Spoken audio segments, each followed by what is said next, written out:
All right, that's official. That's better than my gavel. But, welcome to the January TAC meeting. I'm Ryan Moyer.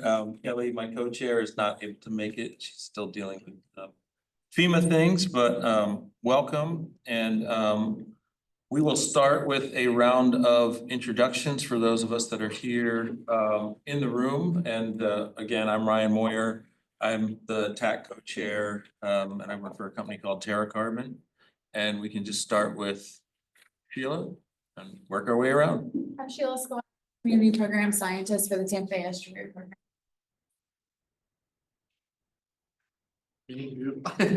Greg Honorado, Fish and Wildlife Fisheries Independent Monitoring Program. I'm Matt Sandberg, also Florida Fish and Wildlife Conservation Independent and the Fisheries Independent Monitoring Program. Tampa Audubon. Vicky Carson, Space Soundings. Chris Pratt, Environmental Protection Commission of Hillsborough County. Matthias Kramer, FWC, researcher with the Coastal Wetlands Group. Ray Pribble with ESA. Emily Keenan, ESA. Hi, I'm Adontis, Pinellas County. I'm going to be following with business order. Michelle Robinson, Public Communications Sub-Consultant for Tampa Bay Water. Brandon Moore with Tampa Bay Water. Brendan Hogg, Tampa Bay Water. Ivor, Tampa Bay Estuary Program. Carrie Flair DeWalia, Tampa Bay Estuary. We've got about 33 people online. That's a lot. So if you're online and want to introduce yourself, you can put your name and affiliation in chat. But that's a lot to go through online. So I think in the interest of time, we will just go ahead and start with our first presentation, which is by Carrie, and it is the 2024 State of the Bay.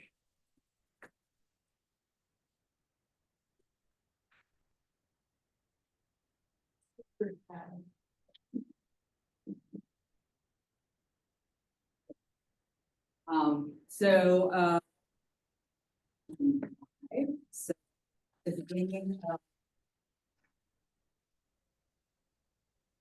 of how the estuary and how that relates to years. So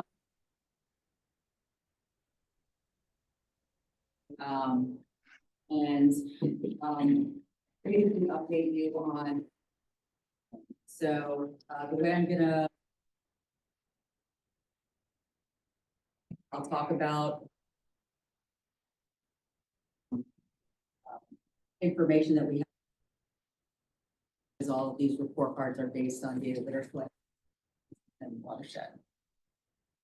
So the report card and the water quality report card is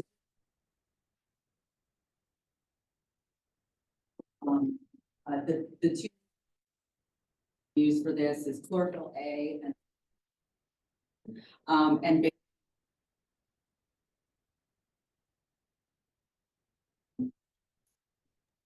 Hey guys, your mic is cutting out. We're not catching anything.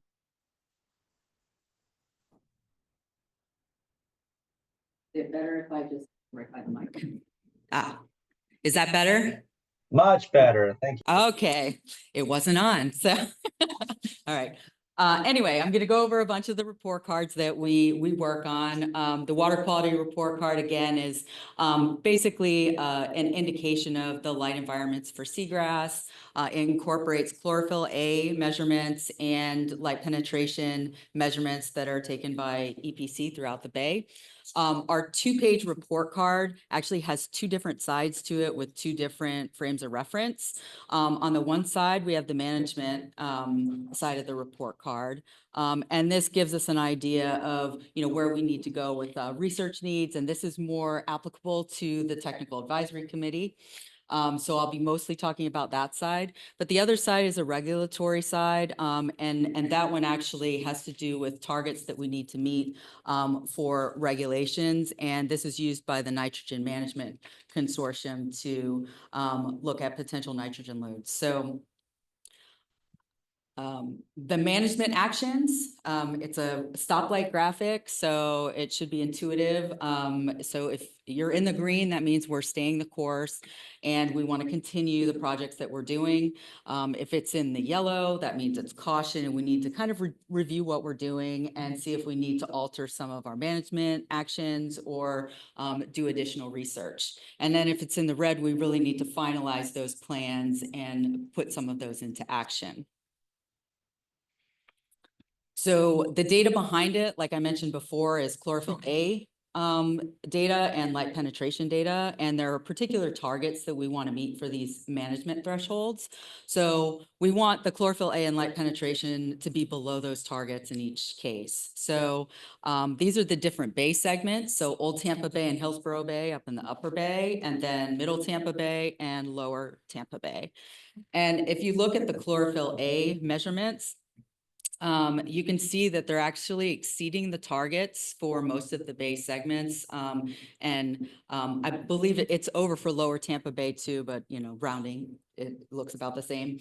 So only for Hillsborough Bay are we below those chlorophyll A targets, are above this, yeah. And then for light penetration, we're actually doing pretty good in most bay segments. So we're below the targets for Old Tampa Bay, Hillsborough Bay, and Middle Tampa Bay, but we're actually above that for Lower Tampa Bay. So within these management results, we actually take both of these data sources into consideration. And due to that, you can see that the targets differ depending on bay segment. So in the Lower Tampa Bay, we expect it to be more clear. So that has kind of a lower target that we need to meet. And because it was above that target by a certain amount, and because of the chlorophyll A, Lower Tampa Bay is actually in the yellow for 2024. The others, with the combination of them being lower in light penetration and the chlorophyll A not being as, those are still in the green. So if you look at the overall report card, along the y-axis here are the number of years that are sampling, and you can see that we've made a lot of improvements over the years, going from reds to yellows, and then into the green. So the last several years, we've had really favorable light environments for seagrass. The last 2 years, we think that's because they've been very dry years. So there hasn't been a lot of stormwater runoff going into the bay, causing these high chlorophyll concentrations and low light penetration. The other thing I'd like to note here is that Old Tampa Bay is a bay segment that we've been talking about a lot. And the reason for that is over on the side here, you can see that for several years here, it was in the yellow. And we still think that this bay segment is in trouble. So we need to continue to look at this. We think that even though it's green this year, it was kind of on the fringe. So we still need to keep an eye on that. Lower Tampa Bay, one of the reasons that we think that it exceeded the light penetration targets is because a lot of the storms that went through this year, and I'll be going through some of that data later on in the presentation. So I'll just kind of quickly go through the regulatory thresholds. This is either a green or a red. So if you're below the regulatory threshold, we're doing fine. And if we're above it, then some action needs to be taken. This particular report card only looks at chlorophyll A, whereas the management report side of the report card incorporates chlorophyll A, light penetration, and also like a historical frame of reference, so the last 5 years, whereas this just looks at one individual year and the chlorophyll concentration. So for that, within the regulatory framework, we're still in the green. But again, these are things that, this is just a general report card, but we still need to be cognizant that we need to make sure we're looking at these things in context.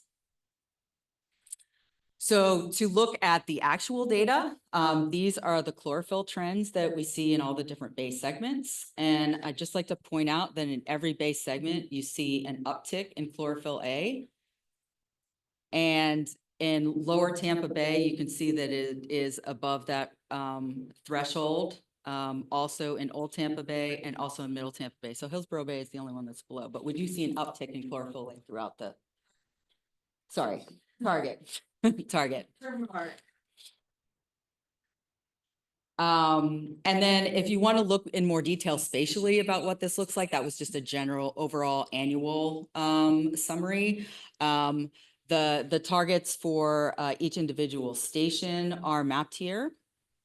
And you can actually see where we're not meeting the target in a lot of these base segments. So you can see about half of the stations within Lower Bay did not meet the target over the year. Same with the other two base segments.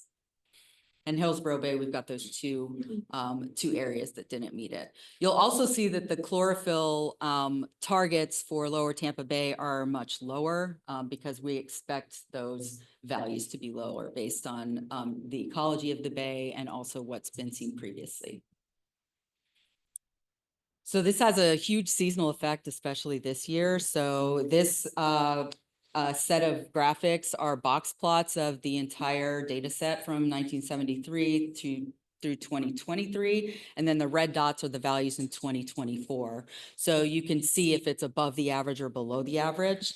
And what you'll notice right away is that, it looks like for most of the year, it's below the median or average. And then once we get into August, September, October, Debbie, Helene and Milton, we start seeing those creep up, and that's the same for most of the base segments. So there's a strong seasonal pattern here that's influencing the chlorophyll concentrations.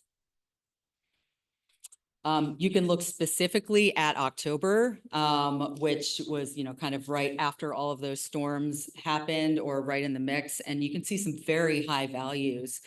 So for example, here on the western side of Old Tampa Bay, you see some really high values of chlorophyll, and up in the upper regions of Hillsborough Bay. So you're seeing a lot of the result of that stormwater runoff and subsequent chlorophyll increases.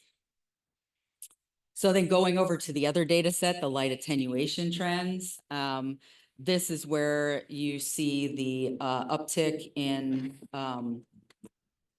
us exceeding the target for Lower Tampa Bay. You can see here right at the bottom that this value is above 2 standard errors or 1 standard error. Yep. And then it varies in some of the other base segments. Old Tampa Bay looks like it's actually going down somewhat, but Hillsborough Bay and Middle Tampa Bay are showing high light attenuation. So this has a little bit to do with chlorophyll, but also has to do with the amount of suspended solids that can go into the bay system. So once the stormwater runoff comes in, you're not seeing the bay bottom as well. So this has implications for seagrass growth. Here, you can just look at it spatially. Again, you see those light attenuation targets not being met in the upper part of Old Tampa Bay. You also see a few in Middle Tampa Bay, and then in Lower Bay, you can really see that we're not meeting those light attenuation targets. Again, there's a strong seasonal component with the light attenuation. So it's looking okay for most of the year. But then once you get into August, September, and October, you really start seeing the light attenuation targets get higher than we would like to see them. And here's another example of what it looked like in October at these stations. So again, we've got some high values in the upper bay segments, a lot of river runoff coming down through Hillsborough Bay from the Hillsborough River, the Alafaya River. Again, you also see some light attenuation, high values over here on the western side of Old Tampa Bay. So that's one kind of side to the water quality. But, as we've all kind of lived through the last year, we know that there were a lot of sanitary sewer overflows that happened with the storm. So Marcus took it upon himself to mine some of the data from the Florida Department of Environmental Protection from their public notice of pollution database. And this reporting, it basically tells you the location that it happens, the date that it happened, a contact person for whatever type of overflow that happened, and then a narrative description. And it's a volunteer reporting thing, which is made public. So the details are all in narrative. So it's not like a database that you can easily pull from. So this is what it looks like. So basically Marcus took all this information, pulled out the relevant pieces so that we can kind of look at the trends over time. This database started becoming public in 2017. So we've got data from 2017 to the current year. Excuse me. And this is what it looks like. So you can see from 2017 through 2023, relatively low sanitary sewer overflows. We've got a little bit of peak here in the Manatee River in 2020. And then you can see 2024, much more than those previous years. So, this happened in all base segments. These are colored by the different base segments. And, it happened throughout the bay during these storms. Now, this total is between 80 and 90 million gallons estimated. But what you want to keep in mind is that the baseline for this in 2016 was actually 200 million gallons. So if you remember back, those of you that were here in 2016 when Hurricane Hermine came through, there was a lot of issues with overflows going into the bay. So it isn't great. It's due to a storm, but it's not as bad as it was in 2016. So there has been some progress in keeping that under control somewhat. The other caveat about these data is that you don't know if it's raw, untreated sewage. You don't know if it's partially treated wastewater. It could be directly into the bay, or it could be into a stormwater pond. It could have been recovered. So there's a lot of information in that narrative that might not necessarily be pulled out in this summary. So there's a lot of caveats with the data, but it's kind of a good, snapshot of what's been happening over the last several years. You can also look at it by month just to kind of bring home the point that this happened during the storm. So you can see that the higher number of gallons reported happened in August, September, October, and then into November. So before that, it's looking pretty good. So all of these different parameters can affect the health of seagrasses in the bay. So we have our data from our annual seagrass transects. And this is the 2024 data. And the take-home message from this is that the total frequency of occurrence on all these seagrass transects is similar to what it was last year. You can see some difference between species. So if you look at the pink line, this is Haliduli. So you can see that there's an uptick in Haliduli and a little bit of decrease in Syringodium and Thalassia. And this differs depending on bay segment. You can also get these data online. So this is separated out by bay segment. Here's Old Tampa Bay and Hillsborough Bay up at the top, Middle Tampa Bay, Lower Tampa Bay, and Boca Ciega down at the bottom. What you will see is that we did see some losses in Old Tampa Bay here. And that has to do with some losses in Thalassia. You can see some increases in some bay segments, like for Hillsborough Bay, you see some increases in Haliduli, which is one of those pioneering seagrass species.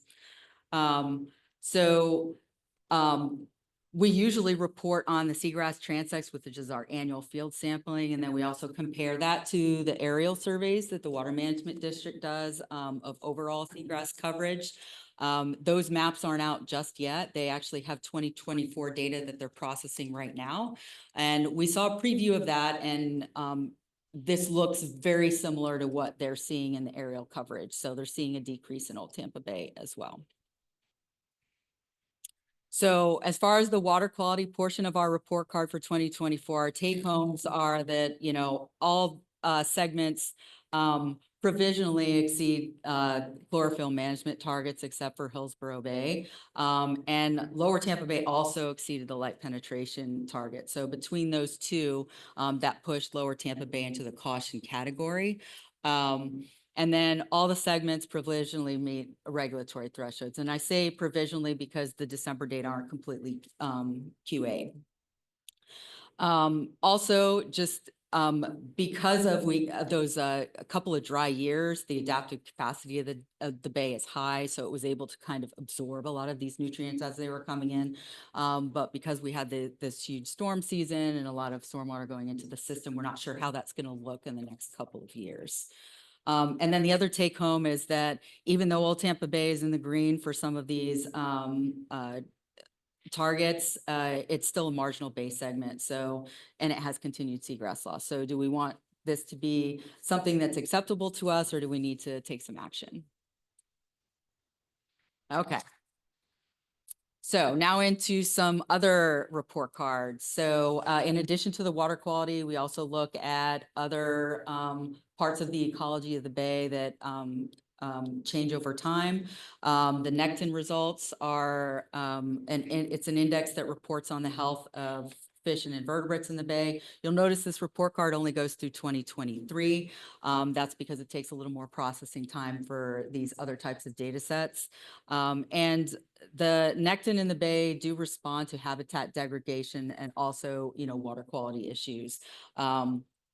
What you'll see for 2023 is that all the bay segments are in the caution category except Old Tampa Bay, but I'll talk about that a little bit in a minute.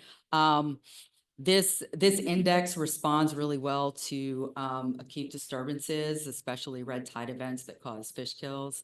If you look at the actual values in the index, you can see these peaks and valleys over time. The index is basically a reflection of the species richness or the number of species that are collected in a given year, and it's an annual average, so it's averaged over a lot. But you'll see that these valleys here, there's one in 2005, and that was associated with a very severe red tide. Same with the one in 2021. So what we're seeing now is we're still seeing kind of the effects of that lingering into 2022 and then 2023. And although Old Tampa Bay is in the green, it is barely in the green. It's right here. It's right on the line. So I would say that we're still looking at a recovery phase for the Nectin within the bay. And it'll be interesting to see what we find once the 2024 data are processed. Another type of index that we used is based on the benthic information that EPC Hillsborough County collects. And these data are based on the communities of benthic organisms that are associated with the bay bottom. So they're not as mobile as the Nectin, so they're associated with the soil or sediments at that site. And they very much respond to those pollutants. And those pollutants can accumulate in the sediment and don't turn over very often. So you can see that we have seen some improvement over the years, but you're still seeing some effects of some of those legacy contaminants and the effects of it on the benthic community. The 2023 results, again, 1 year behind because of processing time, are similar to previous years, except Middle Tampa Bay is now fair. And then finally, we also report on habitat restoration that's happening within the watershed and also how we're doing as far as targets and goals for the habitat master plan. We have particular acreage goals that we want to meet throughout the watershed. So each year our partners report to us the acreage and mileage and number of projects, habitat restoration projects they do. And this is a summary of that. So we've got the number of projects here, total acreage and total number of miles if it's a linear project. Most of those projects are done in the upland habitats, but you can see there's projects in coastal uplands, all the way down to some artificial reef projects. Of note this year, we actually had quite a few restoration projects happening for seagrass habitats and oyster habitats. And we actually did meet our acreage goal for oysters for 2030. So that's kind of another side story. In comparison to previous years, here's some of the number of projects over the last couple years. You can see here, we've got an increase in the oyster bars and seagrass projects as opposed to previous years. And, you know, you can see that uplands, again, is the vast majority of the number of projects. So this information is only as good as the information we get from our partners. So if you have restoration projects that you're doing within the watershed, please report them to us so that we can make this a more complete data set. The other way that we look at progress for restoration is looking at landscape level aerial mapping. So this is based on the same aerial map. So the subtitle portion of it is based on the same seagrass maps that the Water Management District does, and then the land use land cover maps that they do. So we can see if some of the restoration projects that we're doing are getting reflected in the overall acreage in the watershed. So if you've seen this report card before, we actually switched it up to make it a little simpler, believe it or not. We have two different colors. So green is for if the target for acreage by 2030 is met. So we have a certain number of acres we want in each habitat that we want to get to in 2030. If it meets it, it's in the green. It meets it right now. And if it hasn't met it, it's in the red. And then on the other side of this, we also look at the trend in what's happening within those habitats. So if the arrow's going up, it looks like we're going to meet that target by 2030. If the arrow's going down, it looks like we won't meet it by 2030. So it's just a way to gauge how we're doing with habitat restoration in the bay. So just as some examples, you can see on seagrasses here, the last couple of years, we've had decreases in seagrass and it doesn't look like we're going to meet that target. On the other hand, if you look at oysters, I mentioned that we met the target and it looks like we're trending towards meeting that target in 2030.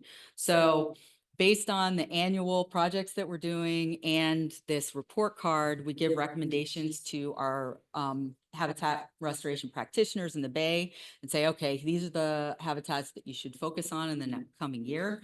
So these are some of the recommendations that we had for them. So we want to prioritize seagrass, salt marsh, and freshwater wetlands.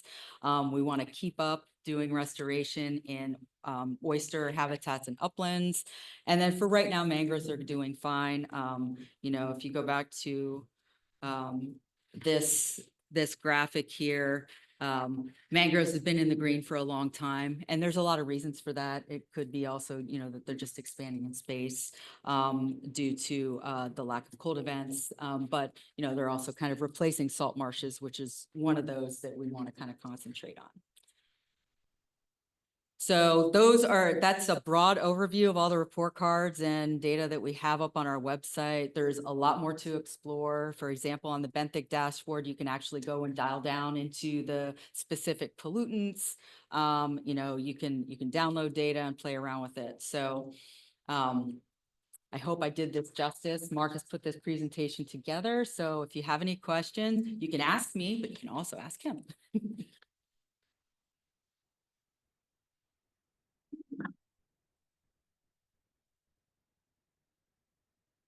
Question. What's up, Brandon? On the SSOs, those are reported. What's the time frame that it's mandatory that they're reported? 48 hours or something? Yes. Yeah. What are the products that DEP is putting out from that information? Are there any? Are they summarizing? I know Marcus like literally had to go and read and be like, oh, Yeah. pull out stuff like that. Are they producing any? So it's pulling from an API for a GIS product that they've developed, but they're not synthesizing it into summary documents. This actually isn't the first time he's gone through this exercise, but he's cleaned up the workbook quite a bit and away some of the messiness and the narrative structure of the data. Yeah. But if you going back to like when Hermine happened and we had the significant wastewater discharges in 2015 and 2016, really the only way that information was summarized was in a special report that he hired a consultant to pull together, and so you can refer to that report. to get those volume estimates.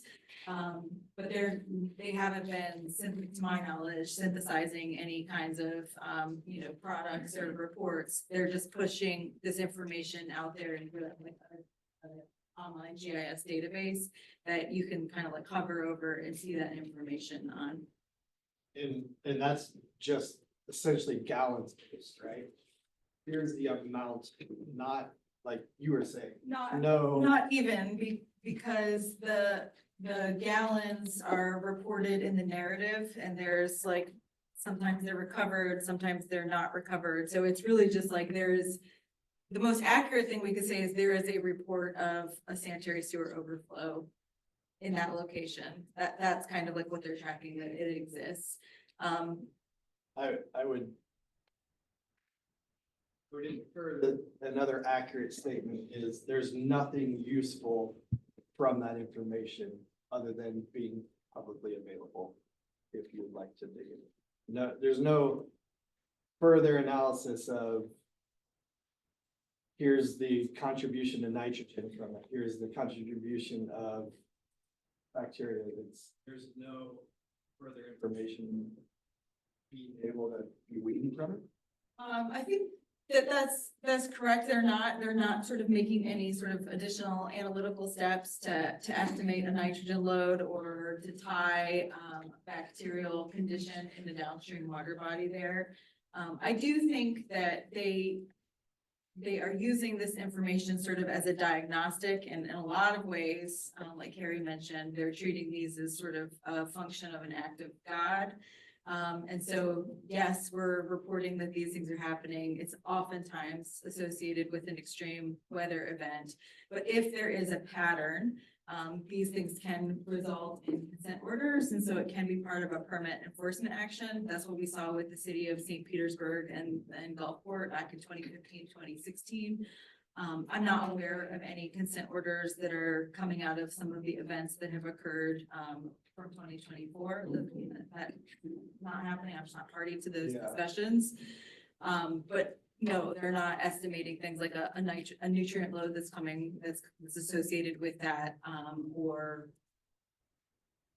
like an unsafe swimming kinds of condition. We have other ways that we're measuring like the nutrient concentrations in water bodies, like after the fact, but I don't think nobody's doing a good track. Yeah. It seems just like a very difficult path to get useful information to resource managers from those. Heard. Yeah, because even in this narrative, you can see that, it has, okay, well, this much was released, but also in the narrative, it says, okay, we recovered this amount. So, Yeah. Yeah. I agree. It's certainly really hard information to communicate because this is still such a hot issue in the public discourse. There's still a really sticky perception that there's only one bad actor in the community that's discharging wastewater. And I think that the data that we've shown demonstrates that that's not the case, that everyone is struggling with these issues. And like Carrie said, while 90 million gallons ain't great, I think the way that I was sort of looking at it as this was happening is, in 2015, 2016, before we made these investments in lining pipes and, covering manholes and, maintaining the aging wastewater infrastructure that we have, we were measuring these things in hundreds of millions of gallons. Yeah. This past year, we were measuring them in tens of millions of gallons. And really, there's like one significant actor that's like pushing this up into even the close to 100 million, and it's a different actor than what people expected, based on their past perceptions. So I think you can still use it to communicate and kind of tease apart some of the threads of how this information is received by the community, but it's not easy, Well, it doesn't seem productive as a communication tool because of that on both sides, because the general communication is 90 million gallons, which is a big number, less than 200 million, sure, but on the flip side, how much was recovering? What was it partially treated versus raw? It defaults to the worst case scenario or lowest common denominator in that public perception. It just seems like there could be Is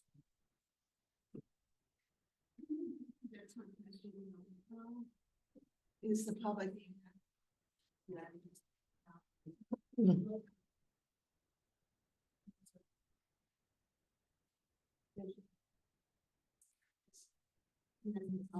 To what extent should how can this be shared with the people so that they know how to protect themselves? So I think what's kind of unspoken in this presentation is, we're kind of showing you all this information to see what kind of ideas that it might, generate here. And this is a potential indicator that we could report on. So, I hear Brandon's concerns about its utility for communicating, but this is perhaps a more accessible way to communicate this information, to do that distillation and to summarize it in a way that the public might actually be able to sort of track a trend over time and understand. I don't think this is presenting anything related to safety of swimming, but this is a potential thing that we could add to our repertoire of things that we're reporting on to the public and communicating so that it's more transparent. Because right now, the only way to get this information is to either go to the ArcGIS database that's online, or you can sign up for the individual notifications and you get your inbox flooded and you see, 100 gallons at a time, basically, of how frequent these things are. So that's a recommendation that the TAC can act on, if this is an indicator that we ought to report a progress that you'd like to see and how you would like us to help understand and communicate this information to our management conference and to the public. And that's sort of how we view your role as a TAC, is to sort of make those kinds of recommendations. I'd also like to point out that looking at sanitary sewer overflows is a priority in the TBRF request for proposals that's out right now. So if you have ideas on better ways to look at this problem, it's out there. Yeah, and what the priority is to harden some of the smaller infrastructure related to wastewater. So like if you need a backup generator, if you thought you had more generators than you did, or if you need a small deployable flood wall, or if there's things you can do to make sure that like some of those like intermediary pieces of infrastructure need to be more resilient kinds of events. I think that's what we're trying to support through TBRF this year. That's correct. It's a newer audience for us for that grant program. So get the word out. I hope to get the word out about that.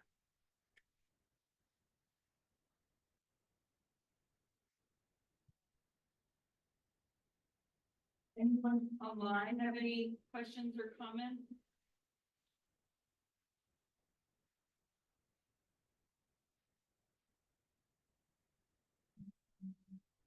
Doesn't sound like it. All right. Well, let's thank Carrie once again and move on to our next talk. Which is Matthew Sandberg from FWC. And he is going to tell us how we track immigration of juvenile sport fish from habitat restoration site. And this is Robinson Preserve, correct? Yes, that's correct. Hey everybody, so again, yeah, I'm Matt Sandberg. I work with Florida Fish and Wildlife, the Fisheries Independent Monitoring Program. And I'm going to be telling you guys a little bit about a restoration initiative ongoing in Florida and how we at FWC are evaluating the success of that restoration initiative. So in the state of Florida, we're all too familiar with habitat degradation. This can come in many forms, from urbanization, agriculture, sea level rise, and unfortunately, it's one of the largest obstacle in the way of sustainable fisheries for Tampa Bay and the rest of the state of Florida. Up here, I have one example of that at the mouth of the Peace River, where you can see a lot of important coastal wetlands where we had critical juvenile snook and tarpon nursery habitat. And you can see all those ponds and creeks that were lost due to urbanization in the area. But I'm not going to focus on the habitat degradation today. I want to talk about restoration.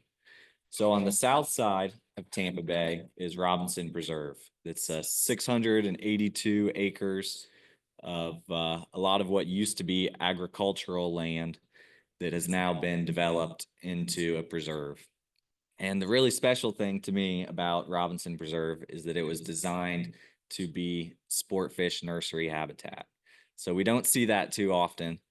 And when I say that, I mean fisheries biologists were consulted during the design process of the preserve and asked, how can we build this in a way that will provide functional fisheries habitat? So when we talk about that design, what I'm going to focus on today is the connection to the estuary. So for this project, we identified 7 different water bodies inside of Robinson Preserve, and we separated them out based on the level of connection they had to Tampa Bay, Sarasota Bay, Missoula. And that would be whether there was an open connection. So those water bodies with the open connection would be a wide open channel. Fish can easily swim in and out of the preserve and enter those water bodies. Other ones, you can see the 3 and 2 that had what I called a protected connection. And then others had highly protected. So water body number 4 up here. And number 5 here was completely closed. So we didn't look at that one too much for this project. But let me explain a little bit more about what I mean. So open, you can picture that, a full channel coming in and out of that water body. But for the case of a protected water body, which are these 2 here, 2 and 3, they built what we would call a sill. And these sills mimic natural mangrove habitats, where the mangroves are probably going to be limiting larger predators from entering or exiting those water bodies, which can make it better habitat for those juvenile sport fish. It's going to be safer. You're going to expect less predators to make it into those water bodies. So we have multiple water bodies that were designed to be protected. And then we also had one water body that was designed to be highly protected. So for this instance, to get in or out of that water body, you're going to have to go through, a fish would have to swim through that shallow ditch, as well as 3 pretty small culvert pipes. So at a lower tide, that shallow ditch may be basically empty, no water in it. So if that's the case, you're not really going to be able to see any fish, going in or out. So it may take especially high water events for fish to be able to travel in and out. So you probably aren't going to see a whole lot of large predators being able to have any opportunity to come in to that water body. So what exactly, now that you know a little bit about the design of Robinson Preserve, what exactly are we doing there? How are we going to evaluate whether this whole preserve that was designed and built is successful as a nursery habitat? We want to answer the question of whether there's an annual contribution of sport fish. So it's easy to go and build a restoration site. Well, not easy, but we can go and build a restoration site and we can have the best of intentions and we can say that it's going to provide juvenile sport fish habitat. But how do we know once we're done whether that's successful? How do we know whether there's actually fish being contributed each year from this preserve to the surrounding estuaries? And our way of trying to answer that question and solve that information gap and have a real metric of success is through acoustic telemetry. So we tagged juvenile sport fish within the preserve and we tracked their movement from the preserve to surrounding estuaries, as well as their movement around Robinson Preserve. So for those of you who might not be fully aware about acoustic telemetry and how it works, I'll give you a brief explanation. We have acoustic tags or transmitters that we're implanting inside of fish, and those tags emit a short pulse of sound that comes with a unique identifier. And then we've set up acoustic receivers, which you can think of as a listening station in each different water body and at suspected exit points of the preserve. And those listening stations are going to be constantly waiting and listening for those acoustic tags to see when fish swim by our receivers. So by placing them in strategic locations, like one in each water body, we can see how much time that our tagged fish are spending in each water body, or when, for instance, they actually exit and leave the preserve. So here's a map here of our acoustic receiver locations. You can see the yellow circles are our acoustic receivers, and you can see how we've set them up with one acoustic receiver in each water body, as well as in some of the splitter canals towards the exit points, and as well as at the exit points. And again, that should let us be able to see the movement between water bodies to see how they're using different design features, whether these fish are preferring habitats that have open connection water bodies, or whether they like the protected connections or highly protected. And then as well, we can see when those fish are actually leaving the preserve. And then we're also able to track those fish a much larger distance than our acoustic array. So on this map here, each dot represents an acoustic receiver. And if you see that little red square with the orange dots, that is all we have set up for the Robinson Preserve project.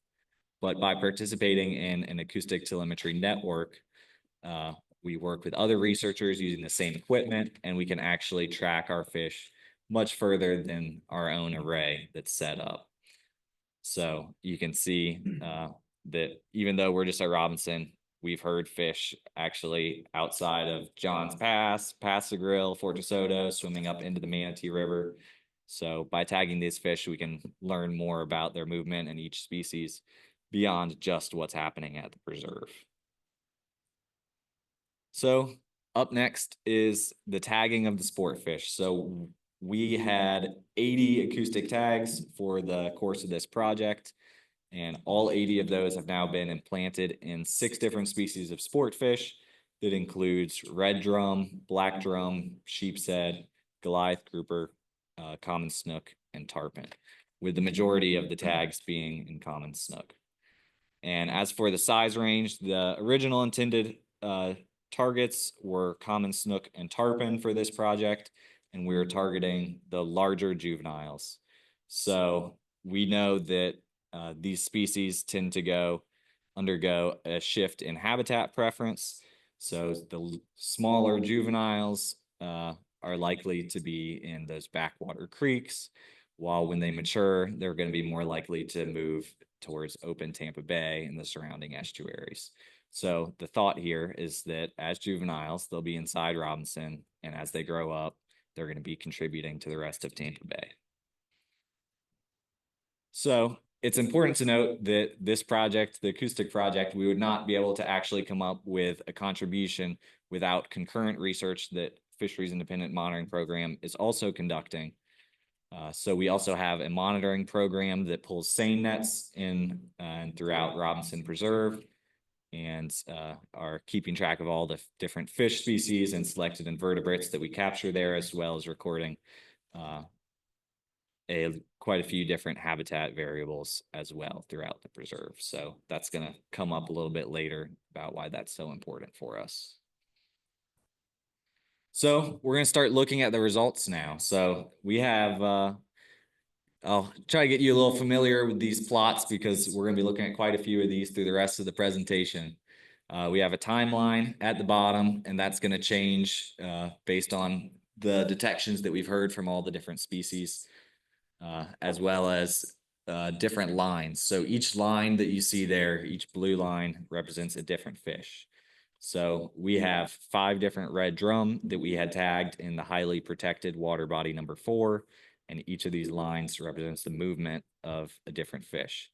And you'll see on future slides that those are going to change colors throughout, and different colors mean different water bodies, different acoustic receivers. And there's also going to be different shapes, circles being inside the preserve, triangles being outside. But for this first slide, it's quite simple. We tagged 5 red drum inside of water body number 4 that was highly protected, and all 5 red drum never left that water body. So is that a bad thing? I would say no. I would say we're learning and adapting. So Robinson Preserve is actually under an adaptive management plan. And by finding that out and by understanding that the connection, and again, let me show you here on this map, you can actually see the pathway that those fish would have to take to get in and out through those small culvert pipes that we looked at before. So right now, those fish, they never left as far as that whole time that we were tracking them inside of that water body. But with this research and what we've learned, we've shared these details with Manatee County, and there's already funding in place and plans in place to replace those 3 small culvert pipes in 2025 with one large culvert pipe at the 2 locations where they would have to swim through those. So the hope is with larger culvert pipes, there's gonna be more water flow, and then there should also be more opportunity for these fish to actually enter and exit. So it's research like this that lets us continue to update the preserve and not say, okay, this was our original idea and we're done.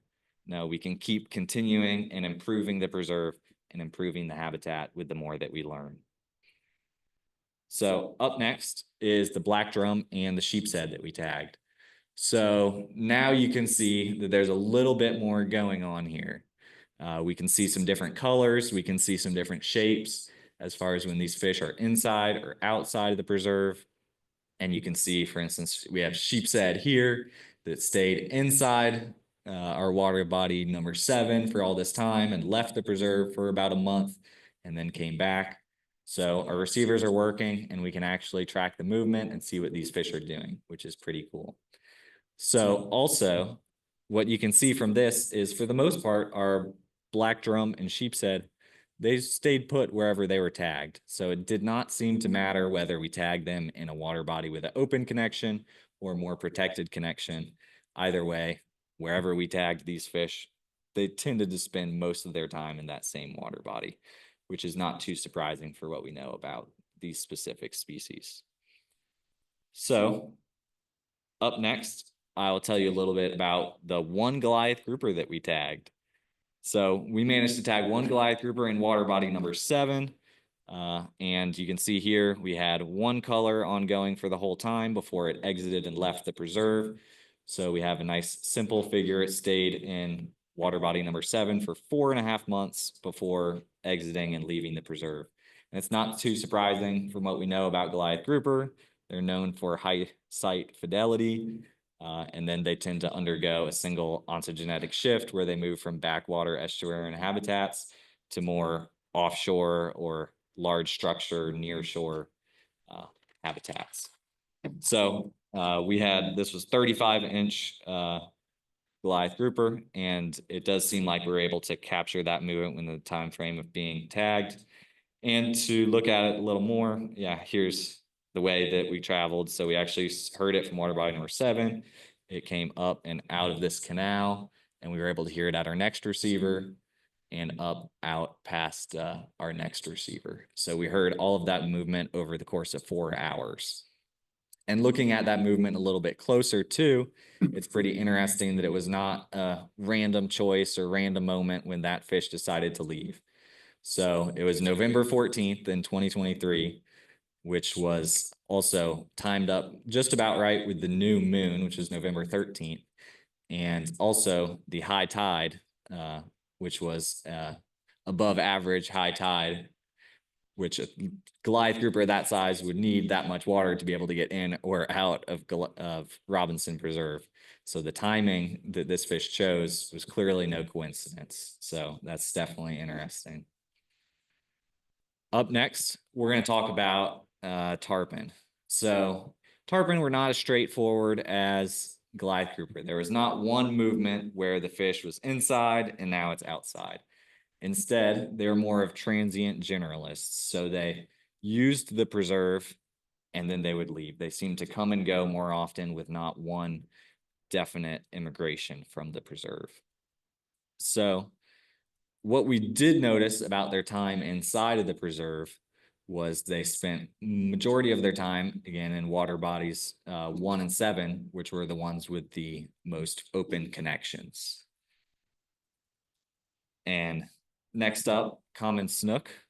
So these were where we had the most data, and we were able to see a few different trends in their movement between seemed seasonal immigration. So we could see in the summer months of 2023, as well as the summer months in 2024, we had a good number of our actively heard from snook that moved towards the exit points. And based on similar studies, snook are also another species that are not as definite of a switch as the Goliath grouper. They tend to each year, we suspect, spend more and more time in the adult habitat the larger that they get. So the possibility of what we're seeing here, and it does line up with other studies, is that they would spend a few months outside the preserve, they would come back. Each year as they get larger, they're more likely to spend more and more time outside the preserve until the point where they're not likely to be using the habitat inside the preserve at all. And again, looking at the time that they did spend inside of Robinson Preserve, those fish tended to spend most of their time in water bodies 1 and 7, which were the ones that had the open connections to the estuaries. So you may have heard that a couple times now, that these fish are using specifically the water bodies that had an open connection. So why do we think that those water bodies in particular are the ones that they're using? And if we're using this to inform future restoration initiatives and design, does that mean that we should be building all of our water bodies to look like the ones where they're spending the most time? My answer to that is no. So if you look closely at this figure, we have water bodies 2 and 3, which were our protected ones that had those sills barring entry and exit. So looking at, while our acoustic data did not show a significant amount of use by our larger juveniles that we tagged, we have our monitoring data that did show an abundant number of the young of the year snooks. So we're talking the much smaller, youngest age class of fish. So it makes sense that to build and provide a nursery habitat, we need water bodies that are going to be protected, that will provide habitat for those young of the year, smallest ones, as well as you'll see that our monitoring data also showed that we captured more age 1 to larger juveniles in water body 1 with open connection. So you can see the fish starting to make that transition between the protected water bodies to the more open estuaries. Water body number 1 is also very shallow. We did not catch very many full adult snook, where we caught a few more adult sized snook in water body number 7. So you can see that transition from the protected to more open to the most open to eventually the rest of Tampa Bay, Sarasota Bay, and surrounding estuaries. So we've talked a little bit about the different species that we have, how they're moving, and how the design of the preserve, how the different fish are using the different designs that we see inside the preserve. So getting back to the original question that we were asking, we wanted to determine a contribution of juvenile fish to the adult population. So how are we going to do that? Back to the monitoring data. So those nets being pulled allow us to calculate a density of fish in each water body and throughout the preserve. And we know the area of the preserve. And our acoustic data, we know what percentage of fish stayed inside Robinson for each species versus what percentage of fish exited Robinson Preserve for each species. So from that, we're able to calculate that contribution or a range of an estimate of the number of juvenile fish being contributed to those adult populations. So first off, thinking back to the data that I just talked about, we had red drum that we did not see leave the preserve because of that connection between water body number 4 that was highly protected, and then the sheepshead and black drum also did not move. Now, this doesn't mean that the preserve is not a nursery habitat for those species. Our monitoring is still collecting the young of the year, so really small sheepshead and red drum inside of Robinson Preserve, but it might mean that these alterations and adaptations to the preserve would help us be able to eventually determine a contribution. As for snook and tarpon, we will talk a little bit about the contributions that we found from those different species. So we looked at the acoustic data and we got an estimated rate of immigration for both species. So the first table here, we have the percentage of tarpon and snook that left each year out of the total that we had tagged.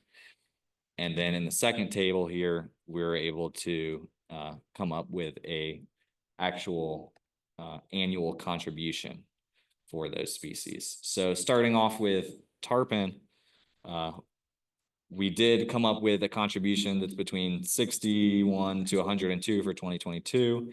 2023, we did not come up with a contribution. In 2024, there was 131 to 219. And I'll put a little asterisk next to all of this because tarpon are harder for us to capture in our monitoring data. So our nets sample to about 10 to 11 meters off of shore, and we're often out there in the preserve, and you can see the tarpon rolling in the middle of the water bodies. So in 2022, that's an extrapolation of our monitoring data, which is, and 2024 were low tarpon catches. In 2023, our monitoring group did not catch any tarpon. So those are based off low numbers. If we're able to calculate a accurate efficiency for our seine nets, then you can kind of close those ranges down and come up with more accurate estimates. But that's where we're at for those. Common snook, we had quite a few caught in our monitoring efforts, and we're able to come up with a pretty solid range for each year. For 2022, so that was between 329 and 549 snook. For 2023, we found 146 to 243, and for 2024, that was 742 to 1,236 snook contributed. So what's next for us? So while this was the original end of our timeline for this project, we have received extra funding that will allow us to continue keeping our acoustic receiver array up through the rest of 2025. And we're also continuing monitoring efforts throughout the preserve. So the more monitoring data we have, and the longer that we keep listening to these fish, the more we're actually able to iron out and update those numbers that I gave you today.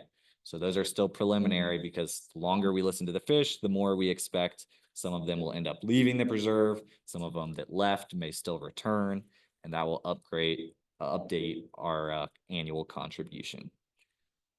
And as far as the rest goes, we have over 3 million detections from all those 6 different species. So there's a lot of analysis. There's a lot of different things we can do and look at that we still plan to do. We have water temperature data, so we can pair up the movement data with some of that and see if that has to do with any of the movement or on whether how these fish are using different water bodies. And we also have our public GitHub site where we are going to keep on sharing results as we keep on updating this project and we keep learning more. So if you want to take a look at that, we have our QR code here that will link to our website with project updates. And besides that, thank you to our partners, funders, collaborators, and everybody for listening.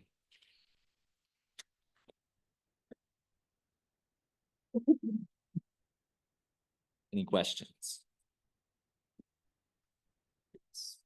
So Northwest Bradenton and Robinson this past summer got hit pretty hard with the 2 hurricanes. You know, at Helene, we had like 4 to 6 feet of water that covered all of Robinson basically and into like 99 and like 17th Ave. And then a couple weeks later with Milton, it took the brunt and we were like in the eye wall of Milton. So I'm wondering if like you guys have looked at how the fish responded to those hurricane events and if they responded the same, because both of those hurricanes we had very different experiences in that area. Second, so did the fish same way, or just curious if you looked into that? We did see with some of the timelines of like when I talked about those summer months where the snook moved towards outside the preserve, it also seemed like the time that they returned and came back to some of those inner water bodies did line up pretty well with when some of those hurricanes hit. So some of them may have moved back into more protected water bodies during hurricanes. Another interesting one that I can point out is, so while the red drum all stayed in that highly protected water body, we did have one snook that's, if you can see this one, we also tagged this one in water body number 4, and this was, I think, Irma, or is Idalia, probably Idalia, that hit then, which is the only instance where we saw one of the fish actually being able to use as intended that exit point. So we did see one snook leave that water body, eventually leaving the preserve pretty much right after that hurricane. And then a few months later, it did come back inside. Yes. Any sense from the other location data that you might have, whether or not there's a greater contribution to Tampa Bay or to Sarasota Bay? Is there a preference or? That is an interesting question, and we're still waiting on, I've gotten a lot of Tampa Bay ITAG detection so far, but I'm still waiting on Sarasota ones. But with Moat and Scan, they have quite a few receivers all in Palmasola and throughout Sarasota. So once I have all of that data, I should be able to answer that question a little bit better, which will be interesting. As far as our exit points, I would say we detected more fish exiting through our Mead Point 3, which is more into Tampa Bay than what we saw exiting to Palmasola. But the ITAG detection should be able to tell us more. Yes. I know you're focusing on essentially access in these water bodies for this, but have you done any analysis on structure and habitat within the water bodies aside from just kind of the openness of them? Have you looked at any of those contributing factors on your? We haven't dug into that yet, but that's definitely part of the plan with our analysis. Some of them have mangrove shorelines, some of them have less vegetation and are almost bare. Some of them used to have more freshwater emergent vegetation.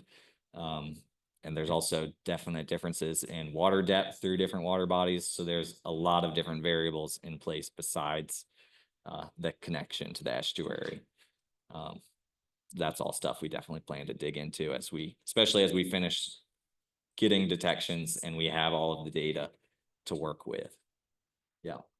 Speaking of that, how much longer do you have on the tag life for, the different species? Yeah, so the tags are supposed to be between 1 to 2 years.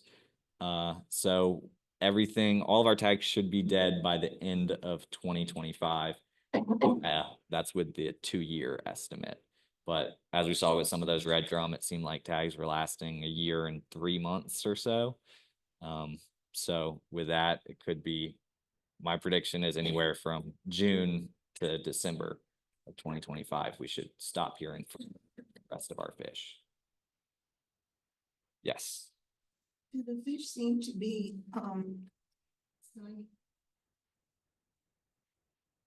stable? I mean, do they come back? Heard that, which I think is. Yeah, I would say it definitely depends on the species, but we do see quite a few of the snook that do leave the preserve. They spend a lot of time in that water body 7. They'll leave for a month or 2 at a time. They will come back to water body number 7, but they've seemed pretty content to use different parts of the preserve. So see them use most of their time in those open water bodies 1 and 7, but we would see instances where they'd go into water body 2 for a few days and then they'd leave. So they were using habitat throughout the preserve. Sites, or are they just coming back to Robinson? Yeah, that's a good question. Through the ITAG, we can see some of those different things. So for instance, we have this snook up here. If you can tell, these right here are ITAG detections in the Manatee River. So it actually, you can see it was in water body 7 inside of Robinson Preserve. It spent a month and a half inside the Manatee River before coming back inside of Robinson Preserve. So I can't tell you about every different habitat until the more I hear from ITAG, the more I'll know about what else these fish are doing. But yeah, they are using different habitats in between being at Robinson Preserve. Tampa Bay, I'm not aware of another restoration site like this that has the same kind of ingress egress kind of setup where you could make a statement about if they're using, they could use other places, but not necessarily other habitat restoration sites. Yeah. Does this lead you to have any thoughts about using, some of the fish from the fish hatchery, some of the juvenile fish that will be released from the fish hatchery? I mean, it can help us answer some questions with that. It's important for us to know the best area to release fish, certainly from the hatchery. So if we can look at the habitat where these snook are using in Robinson Preserve, we could use that to say, you know, this sort of backwater creek or protected habitats are going to be ideal for hatchery releases. And looking at, if depending on the age class of the fish that you're releasing, you got to also have a better idea of, should we be releasing the snook that are yay big in a backwater protected pond or a main stem of a river. All of this could kind of help learn a little bit more about habitat usage, and again with that, hatchery releases. There was a big hatchery release of red drum. There was. The tag of those. We did not initially have tags in them when the release happened. That's another interesting case that I can talk more about. Those were released, especially quite a few into that water body number 4. And in this last year, 2024, there was a large fish kill in that water body where there are multiple hundred red drum, some ranging from 15 inches up to 28, 31 inch red drum. And we did find one of our red drum that had the acoustic tag in it from 2022. We also put pit tags in those fish. So when that fish kill happened in 2024, that same fish that we were listening to then was still inside of that water body, as well as a few other that we have pit tagged over the years. Yes. Since you're using receivers from other agencies, have you been able to ping any of their tagged fish that are using Robinson Preserve and able to see that movement from other studies for a larger sort of? Yeah, so I just shared, we had 450,000 detections from Moat's bottlenose dolphin research program. And those detections were all from mullet that they had tagged and released inside of Robinson Preserve. They have the large array in Palmasola and throughout Sarasota, and are interested in how bottlenose dolphin prey species are using habitat, and they have the predation tags so they can actually tell when those fish get eaten too. So I have a ton of detections from their fish. We've tagged FW, or we've heard from cobia that FWC's group have tagged, as well as a handful of other researchers' fish swimming by or even in Robinson Preserve. Like one of the cool things about this kind of project is like, yes, you have a specific question about how this habitat restoration is it functioning as a restored habitat, but you can provide all this ancillary data to other researchers. Exactly. Yep. All right. Thank you. See any comments or questions from online? Going once. Thank you. All right, thank you. Moving to the next presentation, that is online, that's correct? Okay. So our next presentation is on stormwater best management practices. And I'll give our tech team a minute to get that loaded. All right. Can everybody hear me? I'm gonna try to steal the screen share. Okay, looks like we're working. But I don't. We don't see the screen. Okay, don't see the screen. Okay. See a cute dog. Good time. Okay, you see the dog? Oh, that's good. We're getting there. Okay. How about presenter slide? You see the correct, just like your actual presentation mode. Presentation mode, speaker notes or? That's the correct version. Okay, perfect. And can you hear me all right? Yes. Okay, so sorry I couldn't be there today. I really wanted to, but my husband got really sick and I did not want to spread that. So I am isolating in the guest room as well because I don't want to get sick. But hi everybody, my name is Allie Riemann. I received my master's degree in soil, water, and ecosystem sciences from the University of Florida. I've been with Pinellas County Public Works for almost 7 years now. The first 5 years I was with environmental management as an environmental scientist. So I did a lot of water quality, biological monitoring, all of that good stuff. And for the past 2 years, I've been in their engineering division, where I get to sit at the table talking about large transportation and stormwater projects. So my goal is to encourage low impact development, green infrastructure, and innovative technology. And so hopefully you'll be seeing a lot of cool projects come out of Pinellas County. I'll just preface with the fact that this one I'm presenting on, I was not there for design and construction. I came in at the project closeout, so I was lucky enough to get to review all of the final reports, which, were each over like 300 pages. So I have digested what I could to bring you this presentation. And I'm going to get my pointer ready now. All right, perfect. So today I'll be covering bioabsorption activated media. What is BAM if you're not familiar with it? The 3 stormwater BMPs that we installed, some results for the nutrient removal, and some lessons learned. So normally I would jokingly threaten to cover everyone's favorite topic of biogeochemistry, and that usually makes the crowd laugh nervously. But with you guys, I feel like you would actually enjoy it. So what I just want to say and start off acknowledging that, biogeochemistry is the study of the physical, chemical, biological, and geological processes um, and reactions that govern and change the natural environment.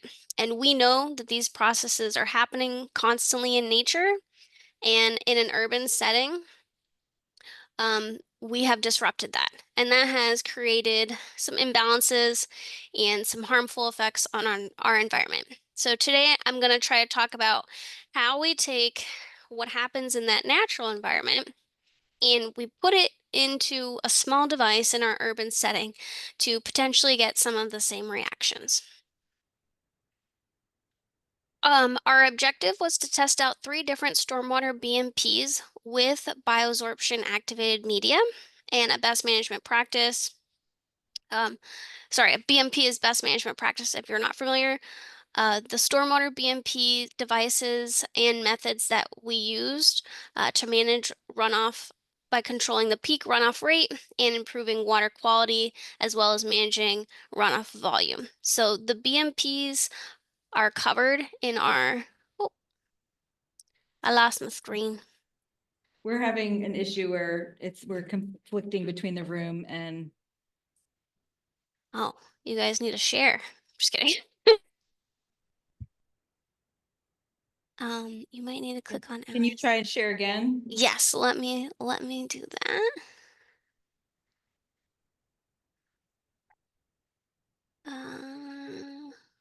Now we're good. Now we're good. All right. Cool. So if you're familiar with our stormwater manual, we have a whole section on BMPs. I think it's covered in part B, and that specific section in our stormwater manual has the technical criteria for design, construction, operation, and maintenance of BMPs. 2 of the 3 that I'll be covering today are actually in there. Like they're actual CAD templates, so you can literally copy the cross sections into your design and use those in your local entity.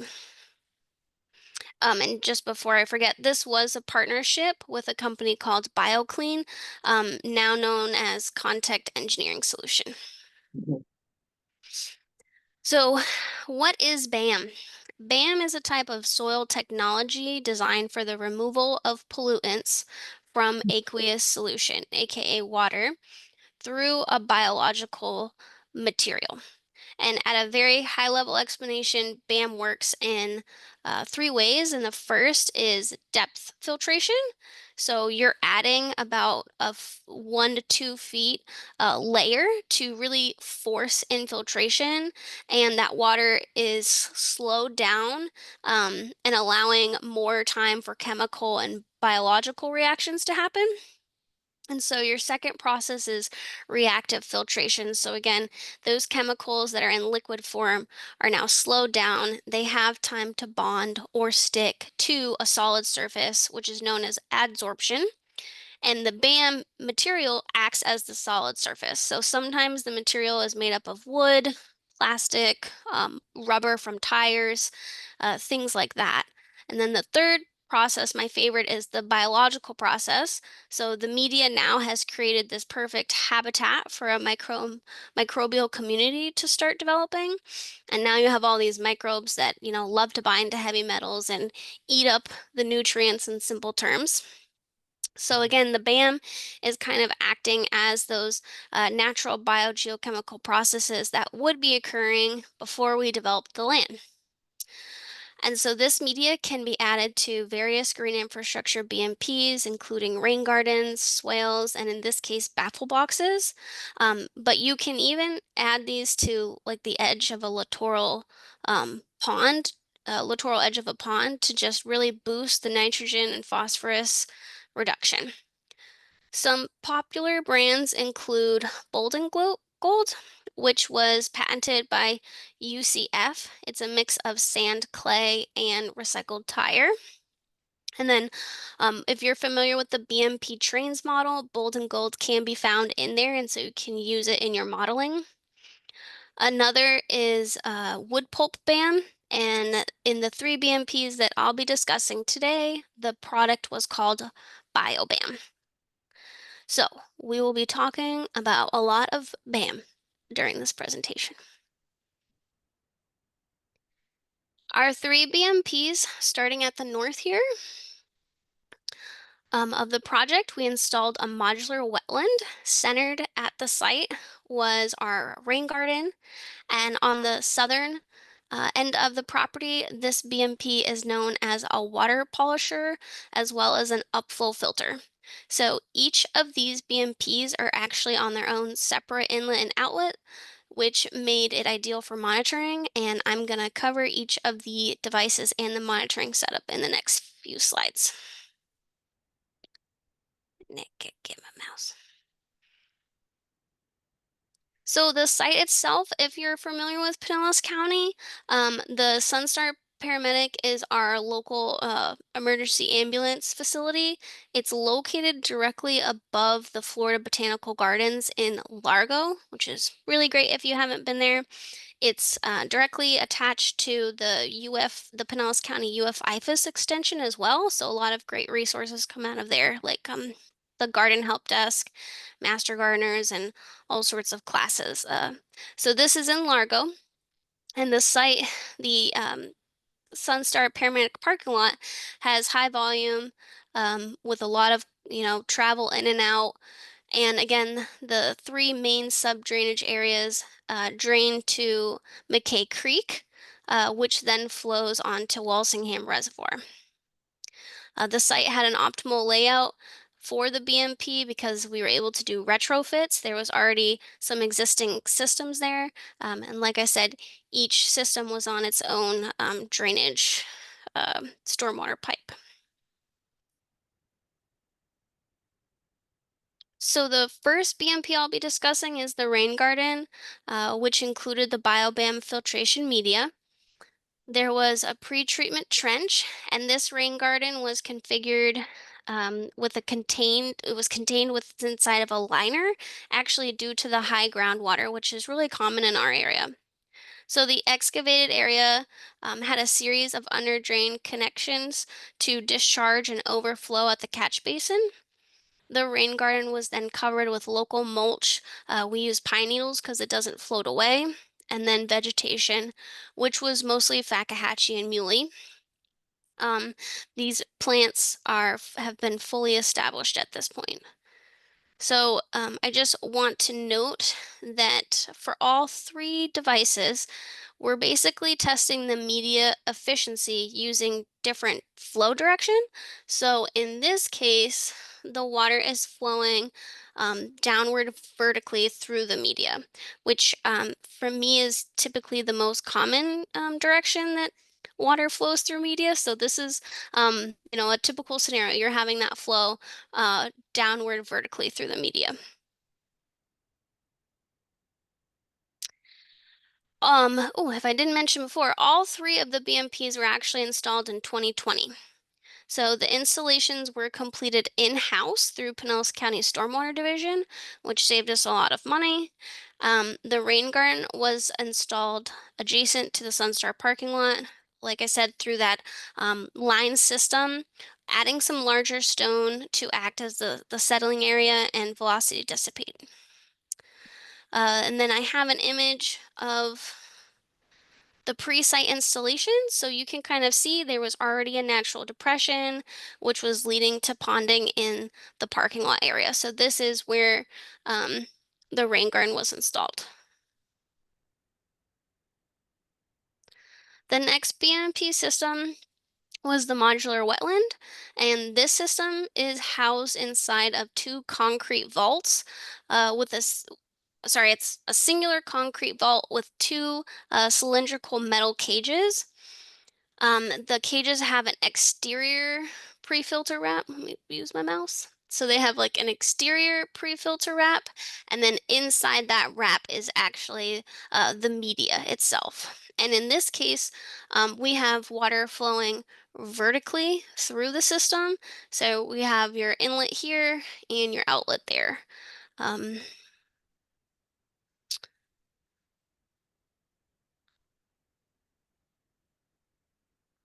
And some more site installation photos.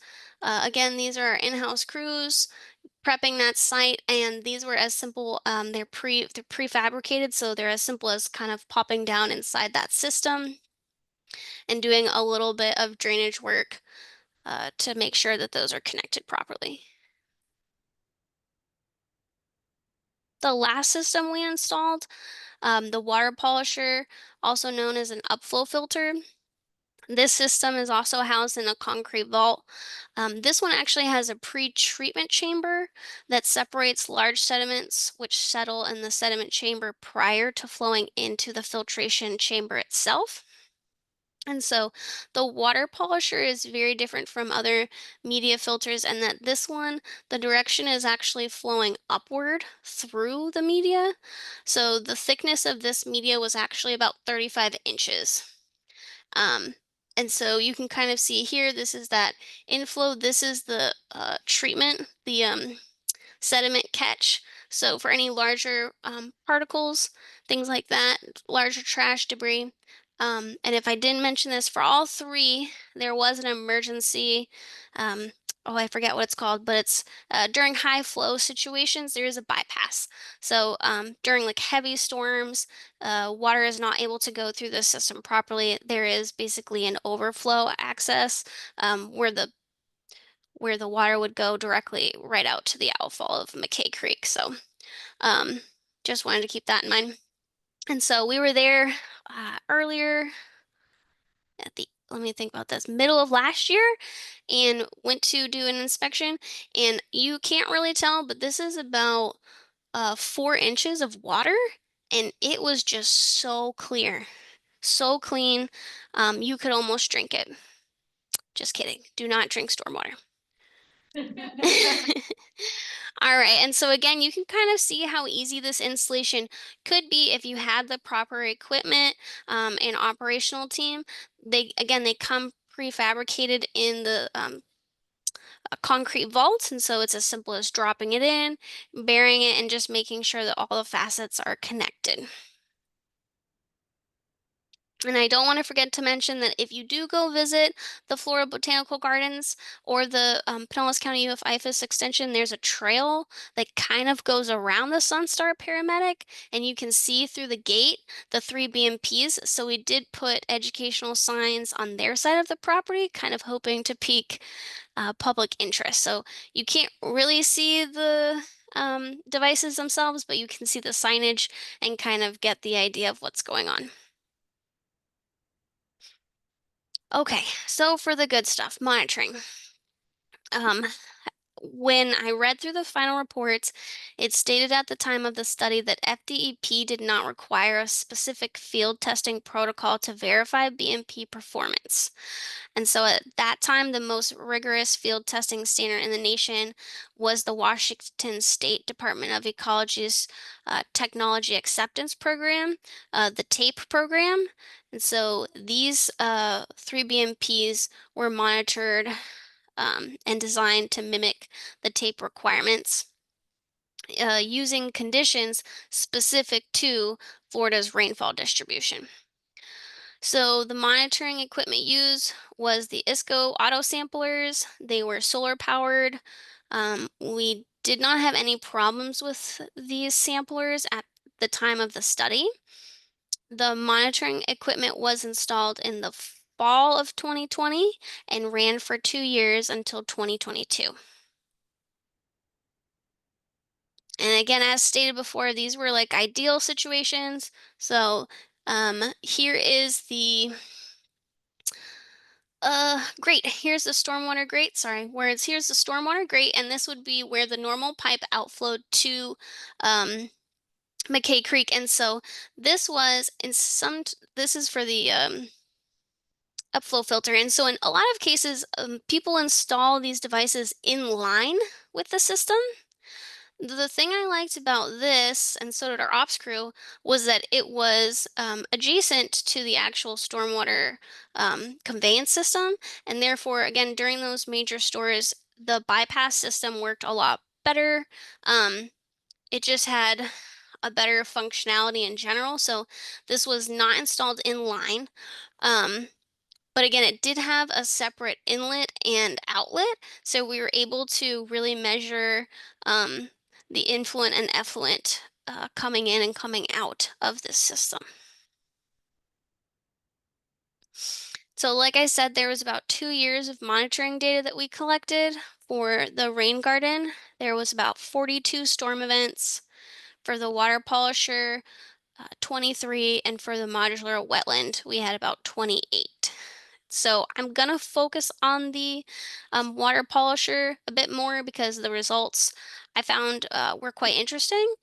Looking at the graph on the right, the regression line indicates that the maximum flow of the filter originally could treat up to 100 gallons per minute. And then you can see it started reducing all the way down to 40 gallons per minute. You can really start to see the regression in early July of 2021. So that was probably about a year after installation. That point specifically was actually after approximately 45 storms. And so what I want to mention is that there was no maintenance performed on any of these devices during the monitoring period. They were really trying to test the undisturbed efficiency of the media. And so one could assume that maybe if the media had been maintained, which results in like flushing water through the media and vacuuming out some of those larger particles, maybe we could have reduced that buildup and, created a higher treatment potential. The life expectancy based on this area and this environment in this baffle box was 5 years. So the plan was to replace the media every 5 years. So the final results indicated that the water polisher was the most effective for TN, TP, and TSS. Followed by the modular wetland and then the rain garden. But I'm actually really impressed by the TP and TSS removal rates in the rain garden. We had 15% nitrogen, total nitrogen removal, 60% total phosphorus, and 92% total suspended solids for the rain garden, which is pretty good for a little rain garden. The modular wetland, we had about 36% for TN, 71% for TP, 80% for TSS. And for the water polisher, we're hitting that 50% for total nitrogen, 80% for TP, and 92% for TSS. So again, I want to keep in mind that there was clogging throughout those first 2 years due to lack of maintenance. So we may, if we had been monitoring and maintaining it, could have seen even higher removal rates. But either way, I think that these systems are really important, especially with the new state standard requirements for nutrient removal. And like I stated before, BAM can be added to any existing stormwater system you may have already to just get that additional nutrient lift. So for operation and maintenance, that's always our big focus with Public Works is, hey, we want to install these. How much work is it going to take to maintain them? And so some things we have to keep in mind based on our NPDS permit, these type of systems have to be inspected quarterly. So that is something that increased a little bit of a workload for our ops staff. That's just going out there, unlocking the grates, lifting up, seeing if there's any large sediment that needs to be removed. The flushing, we weren't really provided from the manufacturer a good amount of time between flushes, but probably again once a year getting out there and flushing the system. Basically, you take one of these Vector trucks and they spray water through it, high velocity water. It fills up on one side and then you're able to Vector it out. And I will say for our ops crew, who I love this crew, but they had like OCD. This is the upflow filter, which they loved because they could get their vacuum right down into the basin and really vacuum out like every inch of sediment, that had accumulated. But for this one, which was the modular wetland, they said it was quite the pain because they couldn't get the vacuum like down into the bottom to get flush to remove all of the sediment. So those are the things that it's important for us when we install these to really talk to our ops crew about, what do they like, what is challenging, where can we make improvements, because again, we can install all we want, but we also have to maintain. So their opinions matter to us. The rain garden, pretty simple. That media does not have to be replaced. I can't remember how long, but I'm pretty sure it's, if not 15 or 20 years. So as far as the rain garden, we're just doing some vegetation maintenance, but again, the grasses are fully established. So besides giving the grasses a mohawk maybe every 2 years, that kind of just sits on its own. And then lastly, we did have to go out at the 4-year mark to replace this media because we hadn't been maintaining it. So the goal was 5 years, and so that is something that we'd like to track. For installation costs, what's not included were design costs. I have not included operation and maintenance, and I didn't include the cost of what the media itself is. These are just for the devices themselves, for the materials to install the devices, and for the installation based on our in-house crew hourly rate.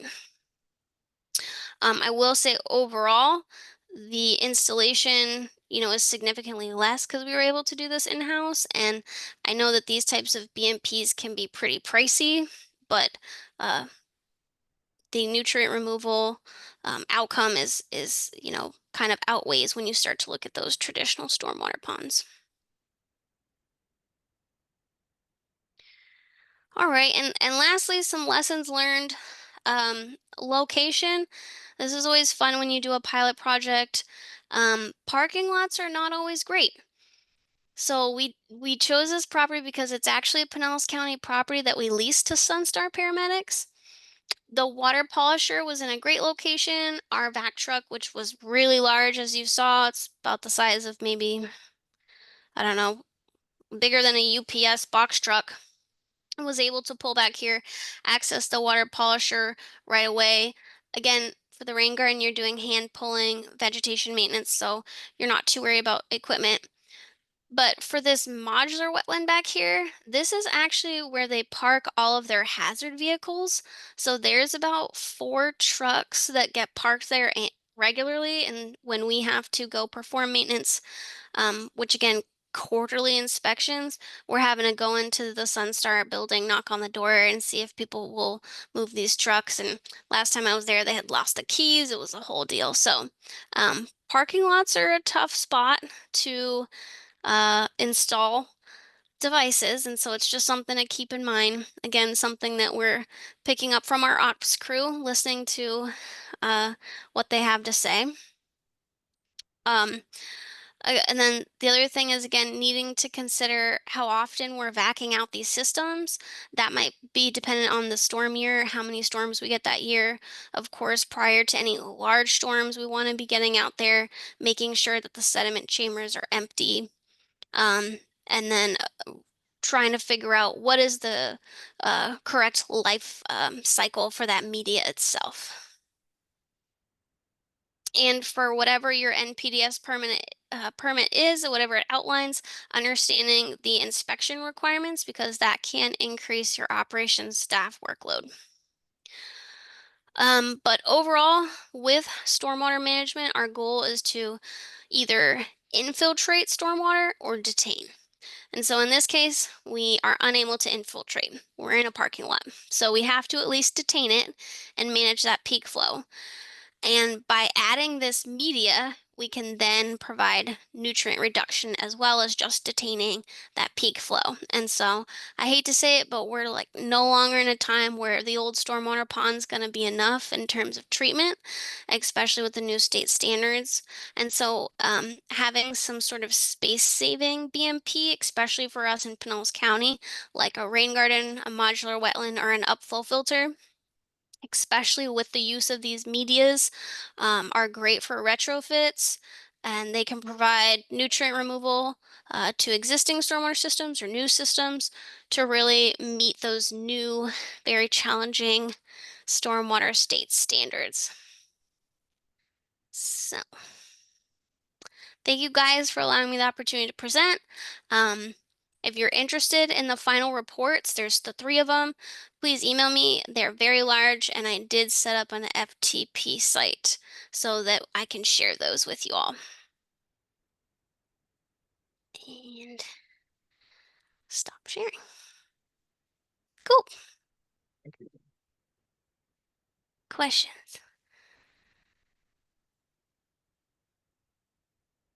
Questions from audience or online? Question, how with the storms that, like the qualifying storms for each of those EMPs, how often did a storm event trigger, a bypass? I know these are just little pilot studies, but, how, with the types of storms that we get and are kind of increasing. Yep. Yeah, I'd have to go back and look at what the peak flow had to have been to trigger the overflow bypass. I know that over the 2 years of monitoring, each system received over 100 storm events. So I believe the sampling that we were able to gather, I think it was like 20, like I said, it was like 23 to 30 storms that we were actually able to sample. So I think it's about a third of total storm events. But I can go back, comb the reports and provide you a answer for that.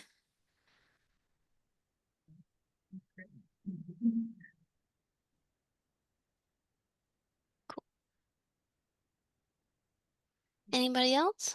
Yeah, we have another question. Okay. Have these VMPs been accepted by all the regulatory agencies locally? Did you hear that, Ally? Yeah, yes. Have they been accepted? Or are they These- being as adequate VMPs? Yes, I would say so. Yes. Like I said, 2 out of the 3 are actually included in like our stormwater manual. So, we have the CAD templates ready for that. But I do believe that Swift Mud was encouraging the permitting of these facilities, and like I said, there's just some inspection and there might be a couple other criteria, a couple other things you have to do when installing these types of systems. For a public entity like the county, you're gonna make sure that you have that maintenance plan. For private entities, maybe there's a little bit of a different tune. But from my conversations, SwiftMud supports these types of BMPs. FDP supports these types of BMPs, and the media itself has been around for quite some time. So Bold and Gold is the one everybody knows, but they've created new types of media mixes, and some of them are directly in the BMP trains model. So when you go to apply for a stormwater permit and you need to show your nutrient removal uh, pre and post site calculations, you can actually select the specific media that you're using for those calculations. So I think they're accepted. It's mostly just down to the entity um, accepting, the maintenance of these types of devices. Ally, I have a question. Does the county have a concern about Bold and Gold and using tire fragments and other potential chemicals? Or do you have a preference for other types of BAM products? I Or- know. It's kind of like the lesser of evils. It's kind of like when we use oyster bags that are wrapped in plastic. You you just kind of have to outweigh the pros and cons. But I think with the BioBam, if I'm not mistaken, it was also some sort of recycled plastic. I know that there is wood pulp BAM. I've seen that out there. Um, I've seen some other natural composites, but unfortunately the plastic acts as a great surface area to grow the microbial community. And I think it's also like case dependent, depending on where your site is and how much you're using. But that's kind of one of those things. It's like, what's the lesser evil there? I will say with the devices, the BMP devices, you're able to actually remove the whole media when you replace it. So it's almost like a stacked fabric that you can take in and out. And when you dispose of it, you actually have to go to solid waste and dispose of it in a specific way because it's considered not hazard material, but it does have some qualifications that make it a little tricky to dispose of. So it is removed out of the system. It's not like it sits there and kind of degrades over the years. Um, Hopefully that answers your questions. There's a lot of different types of BAM out there now. Yeah, that definitely answers. Thank you. Cool. I have one question. Did you do a cost analysis as to which media was most cost effective, both for capital and then for the maintenance? In this case, I don't believe we did. If I forgot to mention, this was part of an FDOT grant, and BioClean at the time actually offered to do some of this work pro bono. So we did not look into weighing the cost benefit of different medias. We just went with their product, which was BioBam. Um, but I wouldn't be surprised if there was some reports out there kind of weighing the difference of some of the medias. I know that they can vary in price quite a bit. I did notice that the costing on the three techniques that you showed would be really appropriate for the Tampa Bay Environmental Restoration Fund. We would love to partner with different local governments to implement more of these nitrogen reducing stormwater technologies. So Yeah, if Maya's gonna pay for it, definitely go for the upflow filter, because that one is the most costly, but it's also the most effective. So if you have the room for it, you're in a municipality, you need a little extra lift in an area where you have water quality issues, definitely look into those. Again, like I said, they can come prefabricated, so they're easy to install. saying all you stormwater folks are letting the habitat restoration practitioners and the researchers outpace you on T-birth, and you should catch up. Yeah, we love our implementation projects. This was a fun one, so I'm happy to be able to share. And if anybody, like I said, wants those final reports, just email me. I'll drop it in the chat, and I believe it's on the agenda. Cool. Thank you, guys. Thanks, Ally. Thank you. Do we want to take a break or keep going? How's everybody feeling? Good? Keep going? All right. In that case, our next presentation is by Tampa Bay Water and Warren.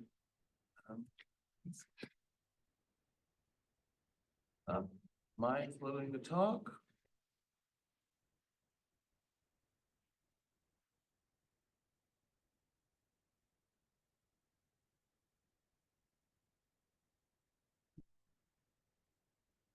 Can everyone online hear me okay?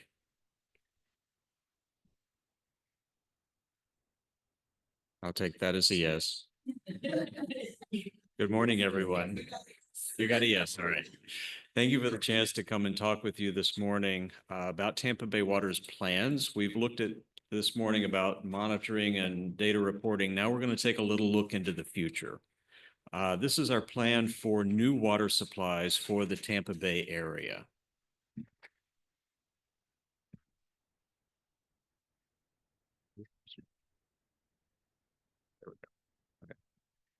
As most of you know, Tampa Bay Water is the regional wholesale supplier of drinking water for the Tampa Bay area. We were created by state legislation and contracts between our member governments, and we serve approximately 200 million gallons per day of drinking water to the counties and cities shown here. These are our 6 member governments. We boast that we have very few customers. They're just very large customers. These 6 entities in turn deliver water to about 2.6 million residents and businesses throughout the area each day. Right now, we have enough drinking water supplies to last us through about the year 2033, but we're looking always for that next new supply source. That's because we've invested a lot of money. We've had a lot of success, and we've invested about $2 billion in infrastructure since 1998. We built one of the most diverse water supply systems in the country, growing from the system you see on the left to what you see now on the right. Our interconnected system withdraws, treats, and delivers water from 3 distinct different source types: groundwater from the aquifer, river water, and seawater from Tampa Bay. The investment that we've made has paid off for the environment. Over the last 25 years, we've been able to meet the growing water needs of the Tampa Bay community, but also allowing our environment around the well fields north of Tampa to recover. We've managed to bring on our river water, surface water sources, our off-stream reservoir and desalination plant. And because of that, we've been able to reduce the groundwater pumping rate from the 10 northern well fields in half. So we've seen phenomenal recovery around all of those well fields. But as our region continues to grow, so does the demand for water. We are now working on new water supply sources to come online sometime in the 2023 timeframe.